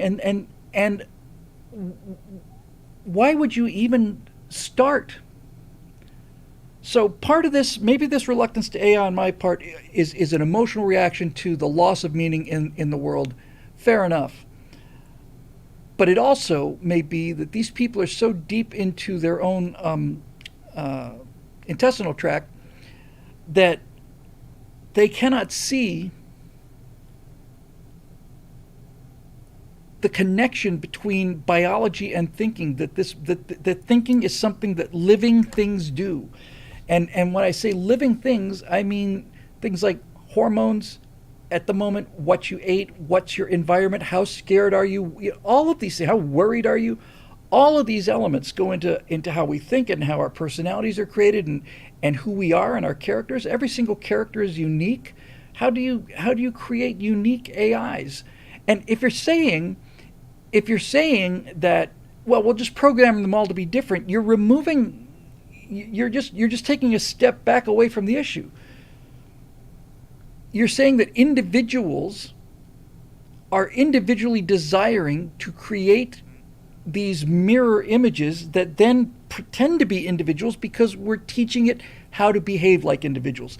But that's not what an individual is. We'll all be individuals. We will all be individuals. I'm not, that kind of thing. It's just like, yes, and this, Eric says, why we need a frontier. Yes, we need danger and we need hard work. That's what we require to be healthy. Danger and hard work. And the more I look at some of the more blatant excesses of not just our society, but society in general and throughout history, not only do we need hard work and danger, we also need some culling of the stupid, the lazy, and the weird, the pathologically stupid, the pathologically lazy, the pathologically weird. There are many, many, many, many, many golden, useful, stupid people. I'm not talking about people who are mentally defective. I'm talking about stupid. I'm talking about people who could know better and don't. And yeah, we need hardship, because hardship forces us to deal with what's important, like alive. So I have not seen anything ever in AI so far that impressed me. The colonies people leave to find something to do. The colonies people leave to find meaning, because if they stay in these arcologies and go to work and they get their pay and they have their algae cakes and they live in worlds where they have to stay inside and watch TV, and if their daughters go outside and go wandering around, they're going to get raped or murdered. That is a life that has no now. There's no present. There's no experience. It's all just head stuff. The older I get, the more I'm convinced that this head stuff, too many Spocks, not enough Kirks. By the way, for the people, when I say the people, I mean Eric, constantly criticizing me about this, who's obviously a guy who's just too much into his own Spockdom. But it doesn't say too many Spocks, not enough McCoys. I'm not arguing for emotionalism. Not too many Spocks, not enough McCoys. It's too many Spocks, not enough Kirk. Too much thinking, not enough talking. Not enough action, not enough will, not enough experiencing things. There's no real there. Everything's in the head. There's nothing for real. Getting out of your head is the most important thing you can do. Alan Watts talked about this. A number of people have talked about this, that the future doesn't exist, the past doesn't exist. And if all we do is regret the past and plan for the future, we are going to run out of biology lifespan and never, ever. It's like we just went down the Grand Canyon and we didn't see anything because we were too busy checking our text messages. So this entire subject of the colonies really comes down to not even what is freedom, what kind of government do we like, what do we like about America. It's really like, what is life about? What is it about? And Eric says, I'm not saying that Spock's about abandoning emotion. He's all about abandoning emotion in favor of logic. I don't know about you, Eric, and I'm not trying to pick on you here because you're obviously a very, very bright guy and you're a key part of this community. So I'm not trying to be antagonistic here, but I am saying, what kind of life is it if you live in nothing but logic? Does Spock strike you as a happy person? Does he seem like a contented individual? I find him to be the most unhappy person maybe in all of fiction. He's miserable. And so if you were to say, I want to live a life of pure reason and logic and completely divorce emotions, emotions are what makes life worth living. This is really it. So far you're arguing from should, I'm arguing could, and saying that if we can't even understand how it works with us, we can't, with this degree of certainty, say AI can't have it. Well, I'll counter that by saying, well, if we can't tell what it is ourselves, if we don't even know what it is ourselves, then how the hell are we going to build it? I mean, if you can't describe, if I start a sentence like the sentence I'm starting now, I have no idea how this sentence is going to end. I just continue speaking until the sentence comes to an end, and it could come to the end with red polka dots or purple elephants, but I won't know until the sentence is over, because that is stream of consciousness, and I don't think machines function that way. I don't believe they're able to do what they're doing, because I stand on a chair and I spit into the wind, and there's a different ending for the sentence than I originally thought. So I just think that people have made so many assumptions about intelligence, and that they think that Spock isn't unhappy. Spock is miserable. He's miserable. All the Vulcans are miserable. That's why it's not a Vulcan Federation, by the way. You ever think about that? They're smarter than we are, much smarter than we are, much tougher than we are. They live longer. They've got much better physical endurance. Everything. They're better. They're better than humans in every way. Why isn't the Federation made up of Vulcans? Why aren't we just kind of the nasty, noisy pets that they take along? Because they're missing something. The Vulcans are missing something. The elves are missing something. The angels are missing something. They're missing emotion. They're missing hot-bloodedness. And that's what I'm trying to get at. They don't have imperfections, and they don't have the glory of automatic, the glory of unexpected emotion, unexpected sensations. When you, the whole purpose of this is for emotional response. I want to make the colonies because I want the emotional response of seeing what I think is important up on the screen and being able to say to myself, I did it and I'm happy with it, and especially want to see that other people say, wow, I really learned something from this, or it cheered me up, or I love it, or I connected to it, or whatever. That's all my emotion. It's what I want. That's my biological desire. What do these machines want? I know what the people building the machines want. First of all, they want to build the machines. Secondly, they've got this God complex. Many of them are desperately trying to avoid death by imagining that they can build something that they can transfer their consciousness into, and all the rest of that stuff. I get all of that. I know what they want. But what do the machines want? And some people seem to think, well, the beauty of the machines is that they won't have any emotions. It's like, no, that's the thing that should scare you the most. There will be no inhibitions on it. If they come to a logical conclusion that humanity needs to be exterminated, there are no emotional circuit breakers for them to say, this is a bad idea, it doesn't feel right. I don't know, that bothers me. It bothers my conscience. The AI doesn't have a conscience. It's got a series of calculations. Lady Jane says, I've always been jealous of the Vulcans because they don't have to feel emotions. Emotions can be very painful. Yes, they can be very painful. If I thought, I'm delighted to have gotten it, not delighted, I'm overwhelmed with the magical reprieve I got on this cat that's been basically my best friend for the last 15 years of my life. Showed up with a big blotch on the X-rays and looked like it was a giant tumor. They did the ultrasound. It looked like it was a giant tumor. They took a biopsy. Turned out he's got an enlarged liver. He's fine. And I bring this up because you have to face the fact that sooner or later we got an extension. You know, we didn't get. They didn't. It just means I don't have to do it in a week. But I'm gonna have to do it. You know, I'm gonna have to make that trip. You're gonna have to make that call. And everybody knows the call I'm talking about, and it's devastating, and it hurts more than anything. And the only way I justify it and can deal with it is to say this is what it costs. If I didn't want the pain of having to go put this cat down, then all I had to do was just not have the cat.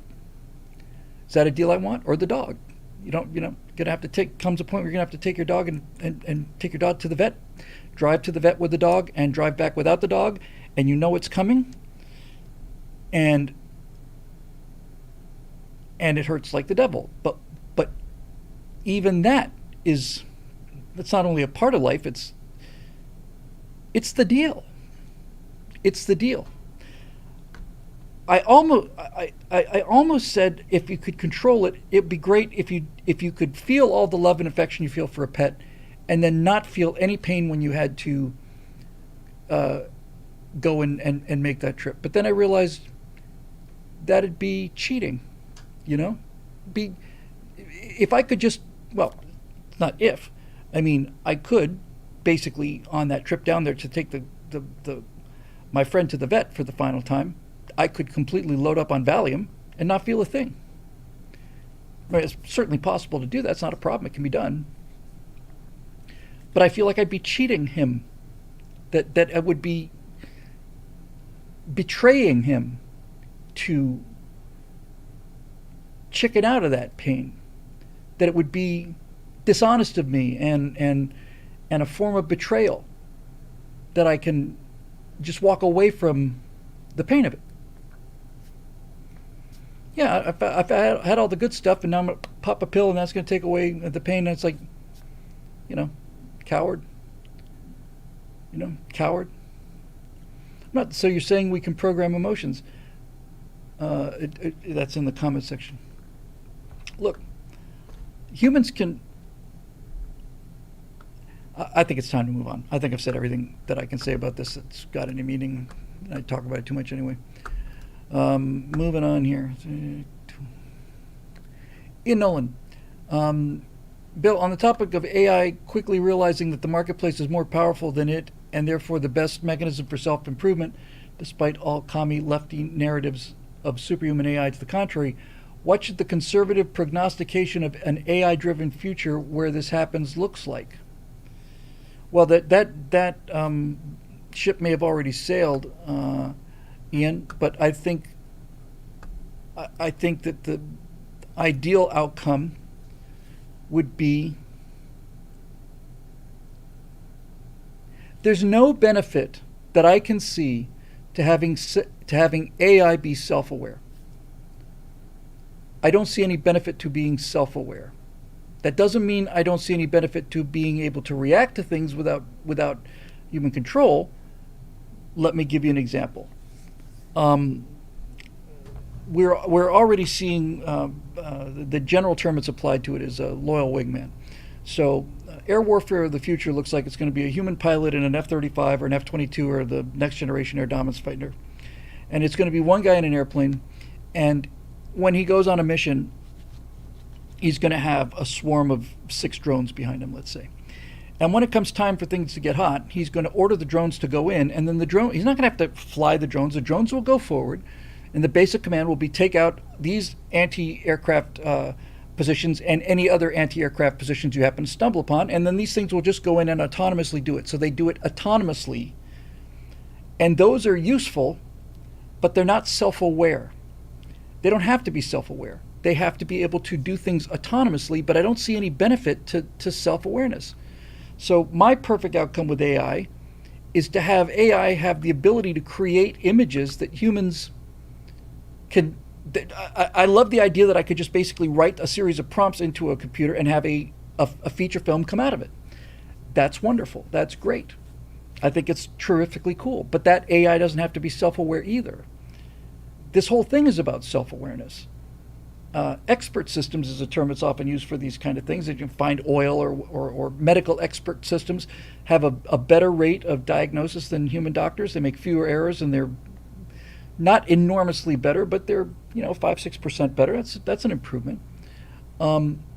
So I think the outcome for if I had to pick a conservative position on AI is, yes, let's go ahead and use this as a tool, but let's not make it into our master. Let's make sure that we don't ever do that. that self-awareness is not necessary. I really don't see what the purpose of self-awareness is. If you had a version of Chat AI, Chat GPT, where you could basically say to it, "How do you cure cancer?" and it could come up with answers based on its extensive knowledge, that's wonderful. But that doesn't mean that the thing then has to ask you whether or not you deserve to live or not. You know what I mean? It's like this sense of self-awareness is what really makes me suspicious of these people, is that they're looking to create beings, and I don't see any reason to create beings.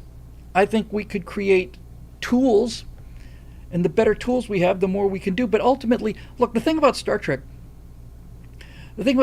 was always, at least it used to be advertised as the human adventure. Star Trek is the human adventure. This is what humans can do when we put aside our petty differences and all the rest of it. Now, as I've gotten older, I've begun to realize that we will never put aside our petty differences. It's not how we're built. And hoping that something or someone will come along and do that for us is not entirely impossible, but it does mean, say hello to our insect overlords.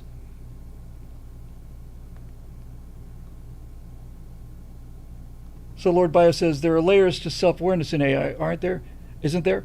Knowing it made a mistake is good. Being able to act as though it had free will is bad. Yes, obviously, something autonomous, like those drones, for example, they have to know how to attack an anti-aircraft system without getting shot down. And they have to be able to react to threats. They have a certain limited amount. Again, I'm using these adjectives to make a clarification. Autonomy does not mean self-awareness. Autonomy means reacting to situations in real time and learning behavior. It has to learn, but that doesn't necessarily mean that it has to be aware. And if we were to keep that distinction, then AI would be the greatest invention ever, because then Burt Rutan could use AI to design airplanes instead of the AI designing the airplane for Burt Rutan. That's really that's the best way I could put it. That's where we need to draw the line. Right? Yes, that is an F-18 on my shirt. Legacy Hornet. I prefer the Superbug, but nevertheless, there it is. That's it. That's in a nutshell. I would like a world where Burt Rutan can envision what he wants, lay out the general sketch, and then say optimize this, and then it builds the best possible blueprints for maximum strength, minimum weight, that kind of thing. I like that a lot better than having a box that you say, hey, I want an airplane, and it creates 100,000 iterations of airplanes, and then Burt Rutan never has to get out of bed. Because designing airplanes is what life is about. That's what life is about. That's why we're here, is to do things like that. So, anyway, I don't see any purpose to build a machine to deprive us of purpose. And the people that are going after this openly state that this is their goal. They're not shy about this. Yes, if we screw it up, we'll kill everybody. But if we don't, we will have created a being greater than ourselves. And this is the essence of what they're saying and what they're going for. When you strip away all of the rest of the stuff, what they're basically saying is, I want to create a machine that's better than we are, better than I am. I want to create my replacement. That alone is alarming, but ultimately it's all God complex and narcissism. It's narcissism and the desire to be God. I'm going to create a being using my big brain that'll have a bigger brain than I will. I'm going to launch this thing into the universe, and then I will have created the perfect life form that won't have all of the flaws that we have as biological creatures. It'll live forever. It'll have atomic power. It can travel through space. You want to live in a tin can? No, we're not going to live in a tin can. We're going to have this thing have all kinds of sensory apparatus. In fact, it's not only going to be a tin can. This body that we're going to inhabit, our consciousness, is going to have senses that we can't even imagine. It's going to be able to see through the entire, like, blah, blah, blah, blah, blah, blah, blah, blah, blah, blah, blah. And it's all about them. It's all about them doing this thing that's very dangerous, and they openly say so. Yeah, thank you, Roadrunner, for that. I'm not going to repeat that line just because it's such a revolting source. But yeah, that was Star Trek's all-time low. Roadrunner says pure effing hubris, which is a line from Picard, and Picard is just. I'll say this: when the original series, when Star Trek original series cast ended their movies, all of them together in undiscovered country, they went out fat and they went out older, but they didn't go out decrepit. When I see Next Generation and I see Patrick Stewart now, it looks like he can barely stand. Barely stand. It's like, engage. Where am I? It's pathetic and sad. It's really, really, really, really sad. They all look really old and tired. At least the original series, they look like they gained some weight because they're in their 60s or 70s, but they look like they could still do their job. And Patrick Stewart especially, just sometimes I'll see a clip from Next Generation from when it was on the air in the 90s, and I look at Picard, the Picard show, and I just think, this is like, it's just sad. It's sad.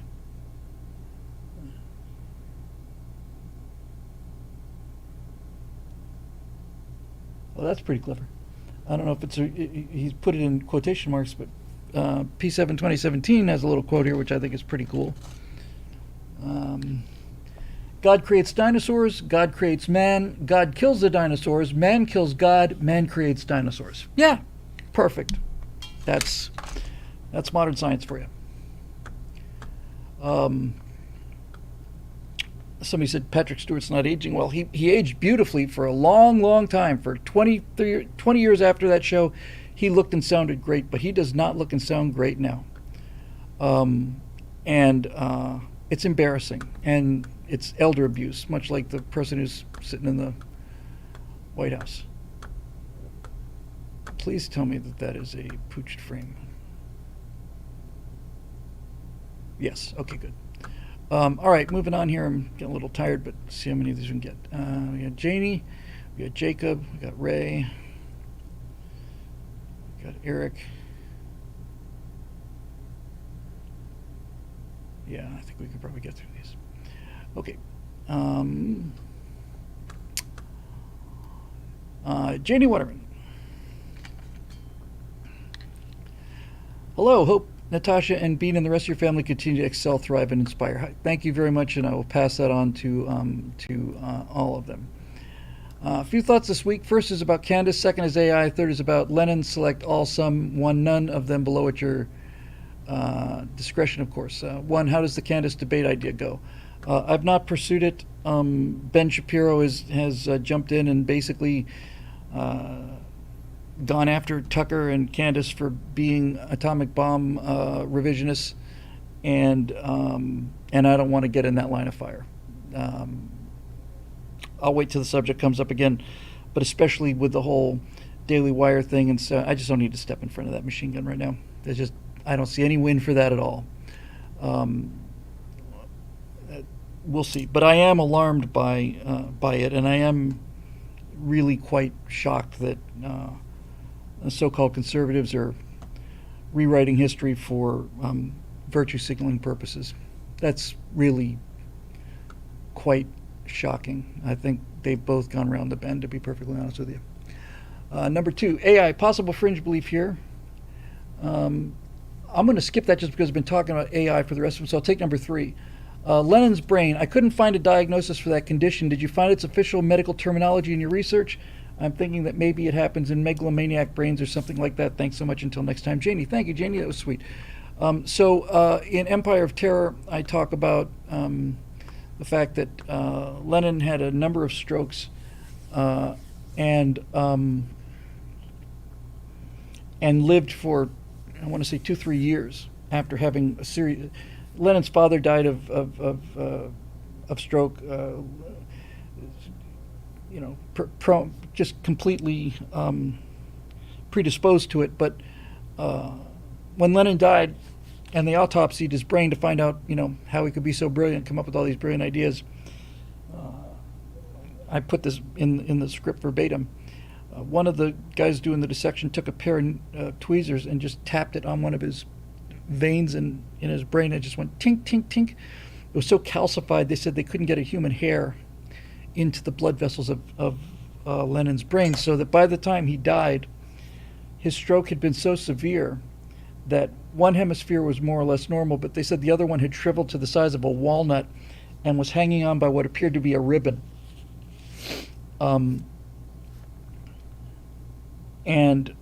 This is the guy who basically wrote the blueprint for the living hell of the 20th century and killed 100 million people, who had a brain that was half a walnut. And I had a rhetorical device I was pretty happy with, and it was breaking the fourth wall, but it just was time to do that. At the end of that episode, I want to say it's at the end of episode 7, I mentioned that, and then somebody off camera just throws me a walnut hard, and I just grabbed this thing out of the air and I just hold it up and said, all of that, the Cold War, Korea, Cuba, Vietnam, Hungary, Czechoslovakia, Poland, all of that came from this walnut. And I thought it was a great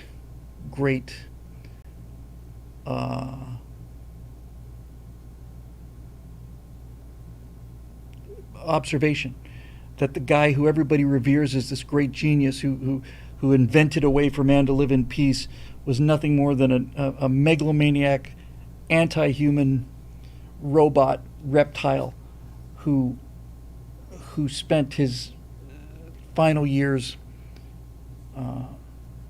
absolutely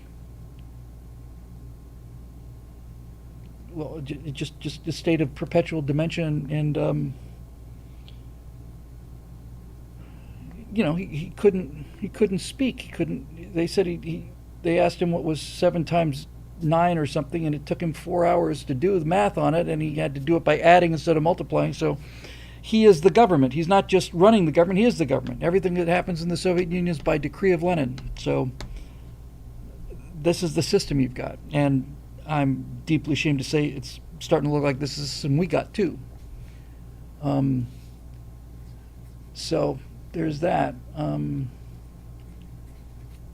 It was certainly not. It can't be.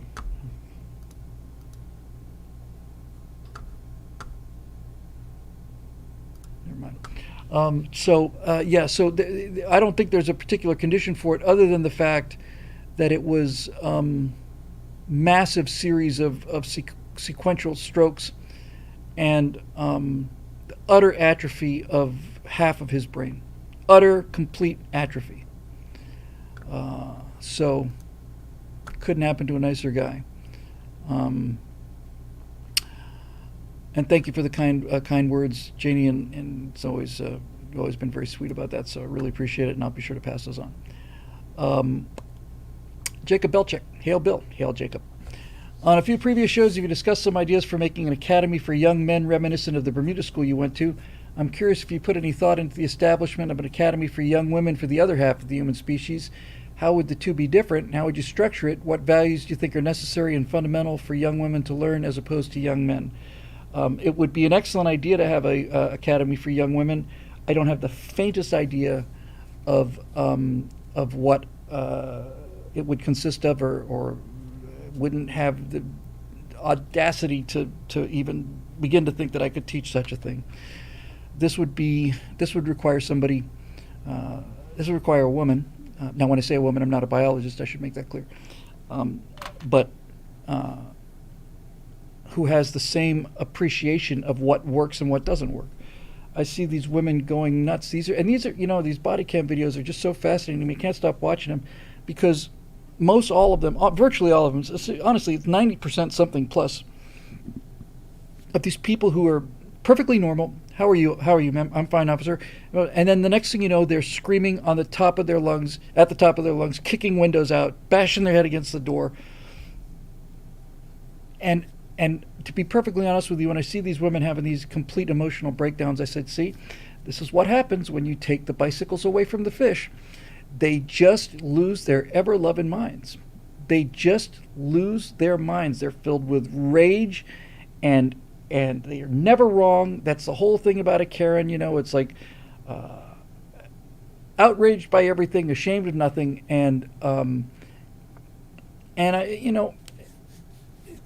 it's out of balance. This society is just drowning in estrogen, and part of that is feminists, doing their thing, and another part of it is men just walking away from it. But honestly, this woman needs a man like a fish needs a bicycle. I'm seeing lots and lots and lots and lots and lots and lots and lots and lots of fish out there without bicycles, and they are bat guano crazy. Bat guano crazy. They are out of their ever-loving minds. They have the emotional makeup of 3-year-olds. They're filled with rage and anger and anxiety and neurosis.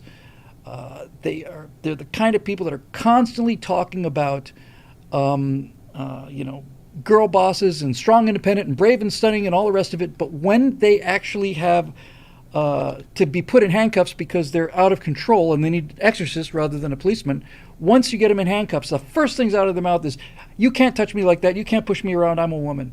You can't push a woman around like that." And to be perfectly honest with you, I really think that's the source of the problem.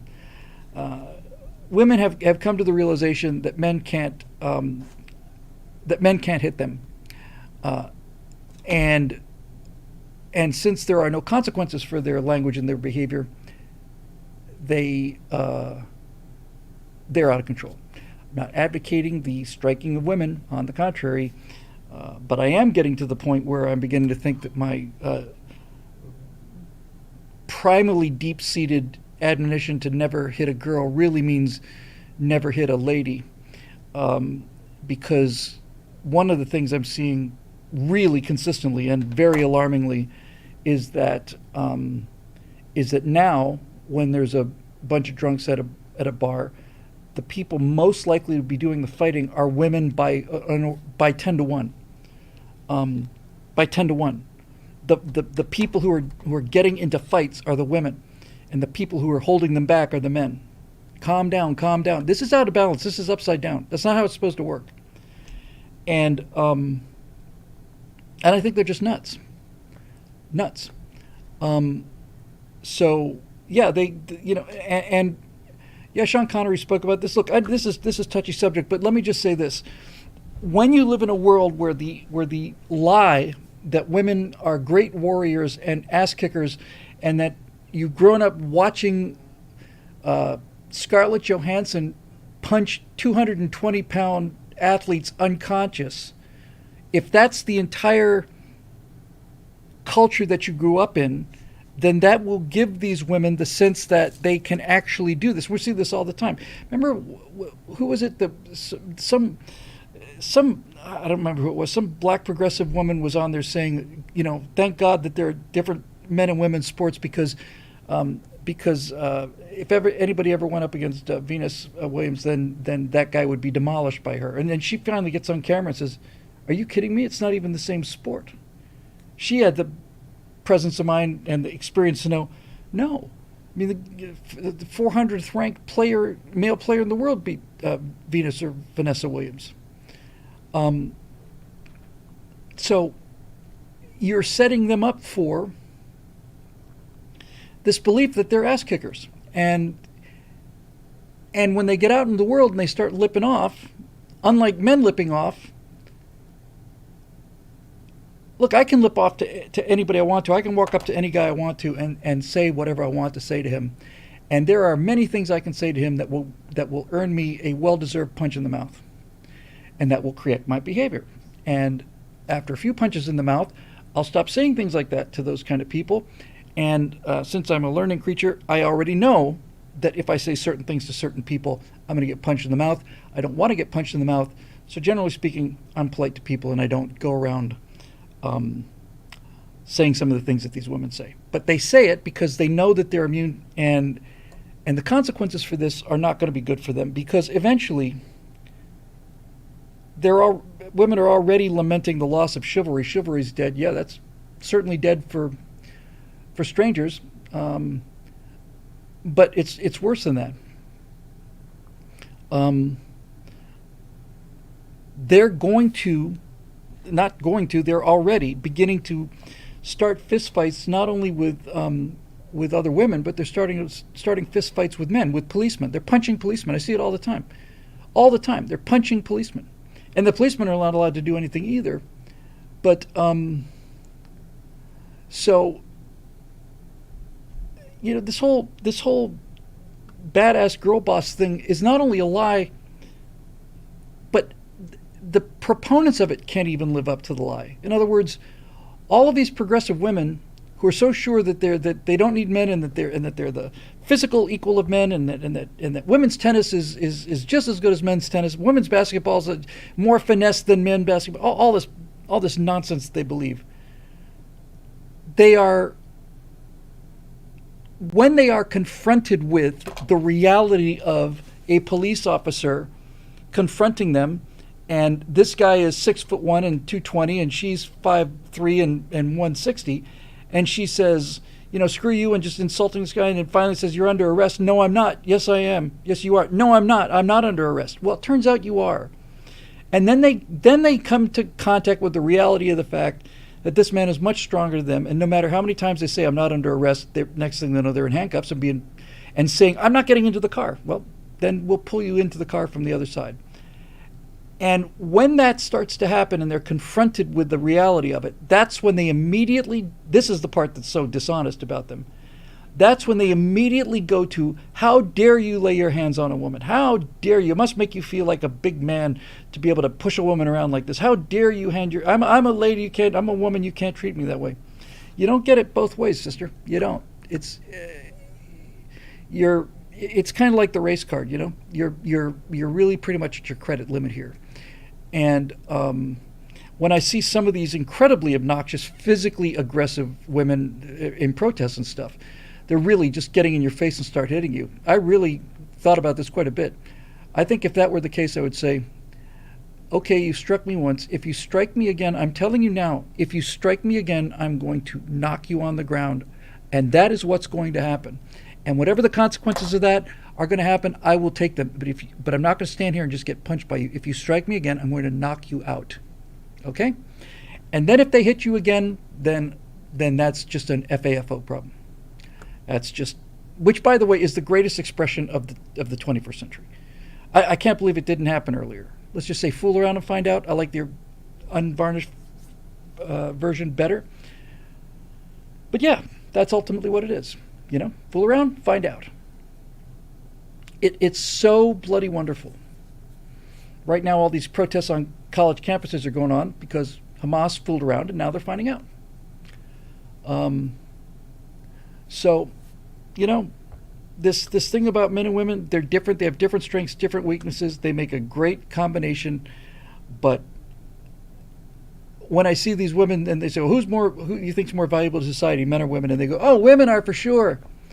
And then somebody has to say, well, men designed the building that you're standing in. Men design the electrical systems, and they're generating the electricity. It's men that are running the power plants. It's men that are doing all of this. And you just sit there and you've just got this belief that's been pushed into your head by these feminist lunatics. And I like experimental evidence. And even though it's a single case, it was just so perfectly demonstrative of the theory that it's just hard to dismiss it as a one-off. But they did women civilize men, correct? And when men are restraining women from fighting, your society is messed up. But it was a survivor thing or something, and they put, what was it, 8 men on one island and 8 women on another, or whatever the number was, and the second that they get there, the men just immediately say, okay, we're going to need shelter. Okay, Jim, you're going to take care of the shelter. You're going to go out there. You're going to get the palm fronds. You're going to start working on stripping these things down to make vines. We're going to put a lean-to here. Okay, got it. And the women are sunbathing because it's not dark yet. We'll worry about that later. And 3 times the men had to go over there and save them. And the men got along just great. They got along just great. These they like released some like wild the people running the show released like released like some young piglets or something onto the island, and the men basically just get a sharp stick and it's like, hey, pork chops for dinner for everybody, and the women are, oh, he's so cute, oh, come here, oh, kissing me, and then boom, and they're starving. So they went, they sent out the women sent out a party to find out the other end of the island. They get lost in the middle of the island, and it's just, I don't enjoy talking about this. It's not like it makes me happy, It's just that I see where this is going, and it's not going to land anywhere pleasant. You need to get off of this fantasy, and they just keep doubling down. And by the way, every movie that I've seen now, every single movie, every one of them, science fiction movies, fantasy movies, video games, all of them have female protagonists. All of them. Not only female protagonists, but female sidekicks. All the warriors are women. All the badasses are women. All the assassins are women. And I just look at this, I don't believe any of it. I live in the real world. I know what real warriors and real assassins look like. I know a lot of guys, well, I don't know a lot of guys, but I know a couple of guys who are actual members of SEAL teams. And I know what they had to go through in order to become SEALs. And I just don't see an awful lot of women applying for BUD/S. I just don't see them applying, let alone succeeding. So somebody has decided that women should be SEALs, so they're going to lower the standards, and that way there'll be some women in the SEALs, and then those people will move on to something else because they don't want to be SEALs. This is not like it's not like, women getting the right to vote. It's like, no. It's just people who have to ruin things. They're just jealous. Boy Scouts are Boy Scouts. Well, you have to have girls in the Boy Scouts. Well, that doesn't make any sense. Well, you got to have girls in the Boy Scouts, otherwise it's not fair. Okay, so we're going to let girls be Boy Scouts. You happy now? Are you going to join the Boy Scouts now that you can do it? No, I don't give a shit about Boy Scouting. I don't give a damn about scouting at all. I didn't want to become a Boy Scout, and I didn't want my daughter to be a Boy Scout. I just wanted to ruin it for you guys. I didn't like the fact that there was a club that wouldn't let me in because I'm a neurotic lunatic and I have enormous self-esteem problems. Moving on. Ray Juarez, and then we'll do an Eric Blake. Hello, Bill. Hello, Ray. Hope all your projects are going well. I'm eagerly waiting updates on the colonies and the old men in the moon. I have two small topics. Number one, what do you think a solar eclipse looks like? Oh, damn you, Ray. I was just about over it. Almost forgot it. What do you think a solar eclipse looks like from the near side of the moon? A solar eclipse from the near side of the moon is a full Earth with a black shadow moving across it.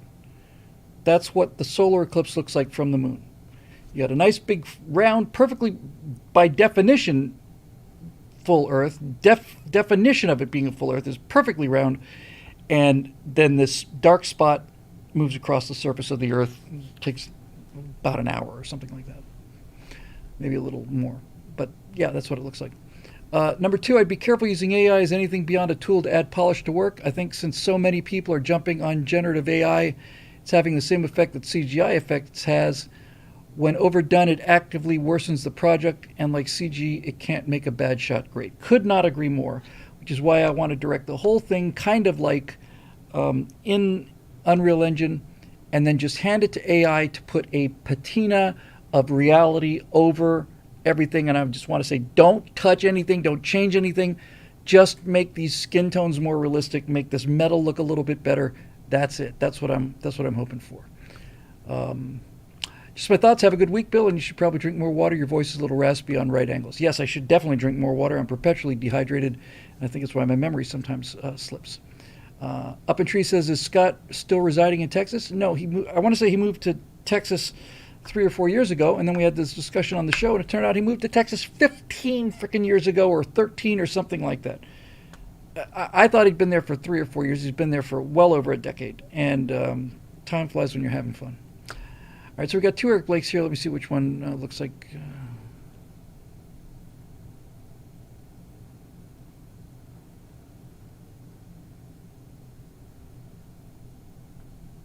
Okay, I'm going to go with the first one. So it's from Eric Blake. Arthur C. Clarke is often cited for his famous rule: any sufficiently advanced technology is indistinguishable from magic. I agree with him. He's right about a lot of things. He's my favorite science fiction author, I think, Arthur C. Clarke. Another less cited rule of his states that when a distinguished and elderly scientist states that something is possible, he is almost certainly right. When a distinguished and elderly scientist states that something is impossible, he's almost certainly wrong. Submitted for your approval. Warp Factory Simulator for Physics and Technique. Okay.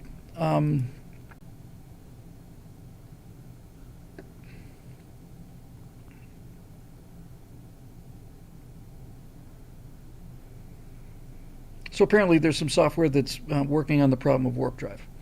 Okay, cool. I think that's great. My I have never had a theoretical problem with warp drive. I mean, I believe, uh, I think, I think theoretically, it's perfectly feasible. It doesn't violate any of the laws of physics if space time is if it's so long as the speed of light inside that space bubble. How do I phrase this?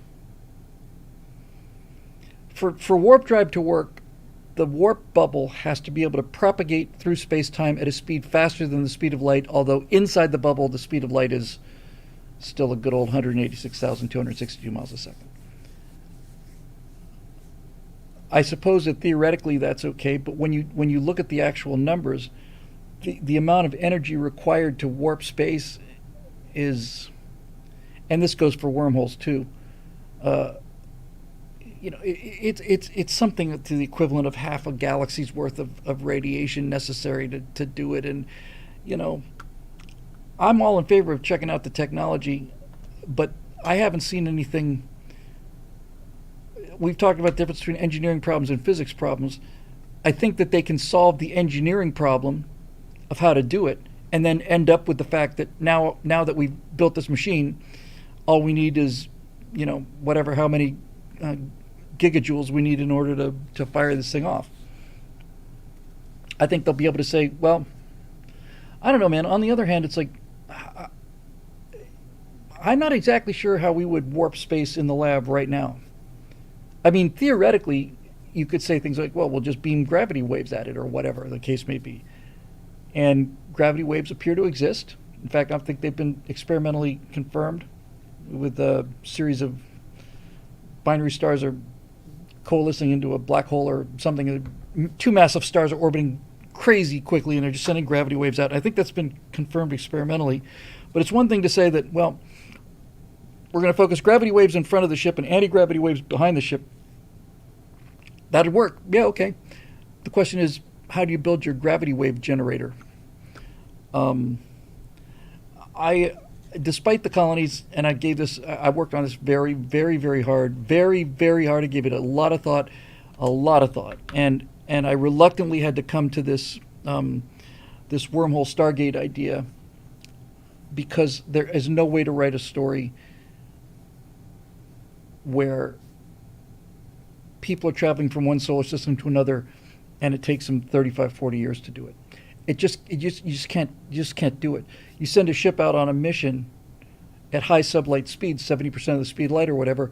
The problem is not so much that it takes 6 years to get there, or 8 or 12. Human hibernation, that's an achievable issue. That's not the problem. The problem is that everything gets out of sync, and the people that sent you on your mission, I'm not saying it couldn't be written. I'm just saying I don't know how to do it, and I think the closest it's ever come was it Forever War? Was it Haldeman who wrote about this war that goes on forever, and they're out there moving around at relativistic speeds, and when they come back to Earth or what? It's been a long, long time, but they basically return to the future, and you can do that on a one-off story and make it great, but I don't know how you episodically tell something like that. So there we go. Oh, hang on a second. I'm going to take this just because we just covered it, and I don't want to be unfair to anybody. So I'm going to just go with one more from Marusha because we just were on the subject, and this looks interesting. Topic: warrior women. Bill, you often speak disparagingly about warrior women. Oh, really? Particularly in fiction. However, it occurred to me, do you apply the same rules to the Valkyrie or to Athena or Artemis? No. Those are supernatural creatures. And I don't apply the same. I have no problem with Wonder Woman, for example. None. I have no problem with Wonder Woman. I think Wonder Woman's awesome. And you've never heard me complaining about Wonder Woman because Wonder Woman is a supernatural creature. That's not the same thing as girl assassins, girl mercenaries, girl bosses, girl this or that. And I'm also not saying that there can't be women heroes and that women can't do courageous things. I know this to be true, especially in literature and science fiction, because I've seen it in Ellen Ripley and Sarah Connor. It's just that those women were written by men, so they behave like women, doing heroic things. They don't become Mary Sue, girl boss, wish fulfillment tokens for people who don't have any idea what they're talking about or even know what they want. Female warrior gods who weren't just wives and mothers but who were nonetheless part of the mythology that helped shape Western civilization. If you do reject them, I don't. Wouldn't that undermine the prestige? Blah, blah, blah. If you do accept them, doesn't that seem hypocritical to criticize their modern equivalents? No, it doesn't seem hypocritical. You can have a supernatural woman warrior and a supernatural male warrior, and they can go off and fight monsters and animals and so on. But when you're dealing with real biology and you don't have magic powers, that equality disappears.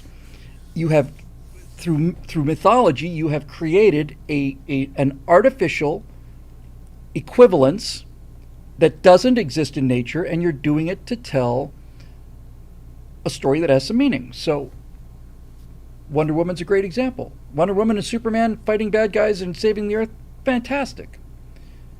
But if you take the actress who played Wonder Woman and the actor who played Superman, Gina, what's her name? And oh, come on, for the love of God. I need to drink more water.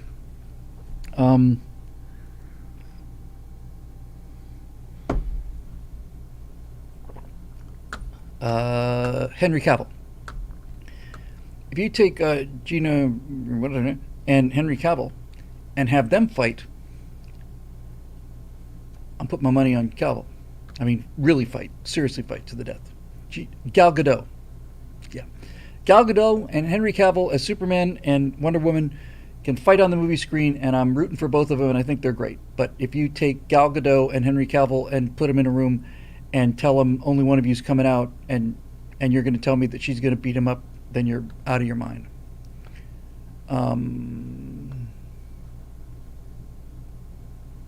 Having trained in the martial arts and having written female warrior characters as well, it seems to me that a well-written female warrior wouldn't attempt to rely on brute strength so much as agility, dexterity, and intelligence, since she knows she can't outmuscle a man but could outthink and outplay him to win that way. What makes you think that she could outplay and outthink him? What evidence do you have of that? If that theory were true, then there would be women warriors. We would have entire SEAL teams of women who used agility, stealth, and strength, and their superior ability to outthink an opponent, and we'd be deploying them. What gives you the? This is the same argument that woman was making for Venus Williams, and what they always say about women's basketball. Oh, it's not as powerful as the men, but it's all about finesse. They're better with finesse, and they're better with the fundamentals and all. No, they're just not as good. They're just not as good. And you can talk it up as much as you want to, but that's why nobody watches it, because it's not nearly as good. And once again, you take people like the U.S. women's soccer team, and they lose to 15-year-old boys, and they lose to 40-year-old men. I've seen them lose to guys on crutches. There is no. Somebody put it out in the comment section when I was mentioning SEALs and women going to BUD/S. Somebody said that one woman was accepted into basic underwater demolition school. That's the pre-SEALs training. One woman in the history of BUD/S was admitted, and needless to say, she didn't graduate. This is the same argument for the Astartes, by the way. When you're dealing with something that's that far out on the probability distribution curve, that far out on the bell curve, in the case of, well, you could take Vanessa Williams, you could take You could take FloJo. She's the fastest woman alive, but there are millions of men who are faster than her. Millions. Aren't the Astartes supernatural, though? No, they're not. The Astartes are not supernatural. There's nothing supernatural about the Astartes. There are supernatural elements in Warhammer, but the Astartes are just big, strong guys who've been genetically modified, and only the biggest, strongest get in there, and then 80% of them die in the process or whatever, and you're left with the finest of the finest. You're left with the peak. It's just, there are tens of millions of male athletes that run faster than the fastest woman. And so if you're saying that you're going to send out a spaceship of 10 people and 3 of them are going to be women, then you can say that. Let me rephrase that. Let's say you're going to put together a track team. Okay? And you want a track team of the 10 fastest humans that ever lived, and you decide that 50% of them are going to be women, then you are going to have millions and millions and millions of men who could do better at those 5 positions. Be an all-male team. I shouldn't have to be saying this. I don't like saying this. It bothers me that I'm even having to bring this up. I don't like putting women down like this, but comes a point when somebody's got to smack people around metaphorically and say, enough of this fantasy. You've gone a little too far with believing this thing. You're just wrong. We should never have let it get to this point, because they're not as strong as men. And what's happening is they're rapidly undermining the protections that society has put in place for women over the course of centuries. You never hit a girl ever, ever, ever, under any circumstances. That's how I was raised. That's how virtually all of you were raised. You never ever hit a girl. That was put into my head from the moment I drew breath, it seems to me. And somewhere along the line, progressives and feminists figured out that this was the case, and so they just decided to take advantage of it and abuse the privilege. So what's going to happen is they're going to lose the privilege. They abuse the privilege, they're going to lose it. And there's going to come a point when women are going to be in an alleyway screaming for help, and men are just going to go, well, she can girl boss her way right out of this. Why doesn't she just kick the living hell out of this rapist and go easy on him, sister? Don't hurt him too bad. P7 2017 says, when we grew up, Bill, you didn't even hit one back. No, you don't hit them back. You don't hit them, period. But feminists have raised entire generations. The reason you didn't hit a girl was because you're stronger than a girl. And I've heard women put it this way, and since we're on the subject again, I didn't write this question, I'd like to point out, but I heard some woman say, I think it was a comedian or something, she says, if I hit a man as hard as I can, it will annoy him. If he hits me as hard as he can, he'll kill me.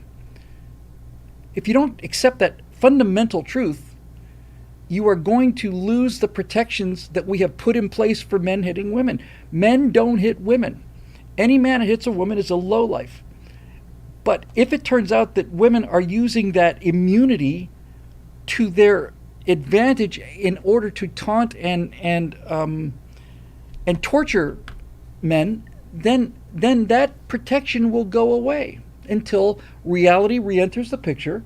Then when reality has re-entered the picture, we'll be back in balance again. Back in balance again.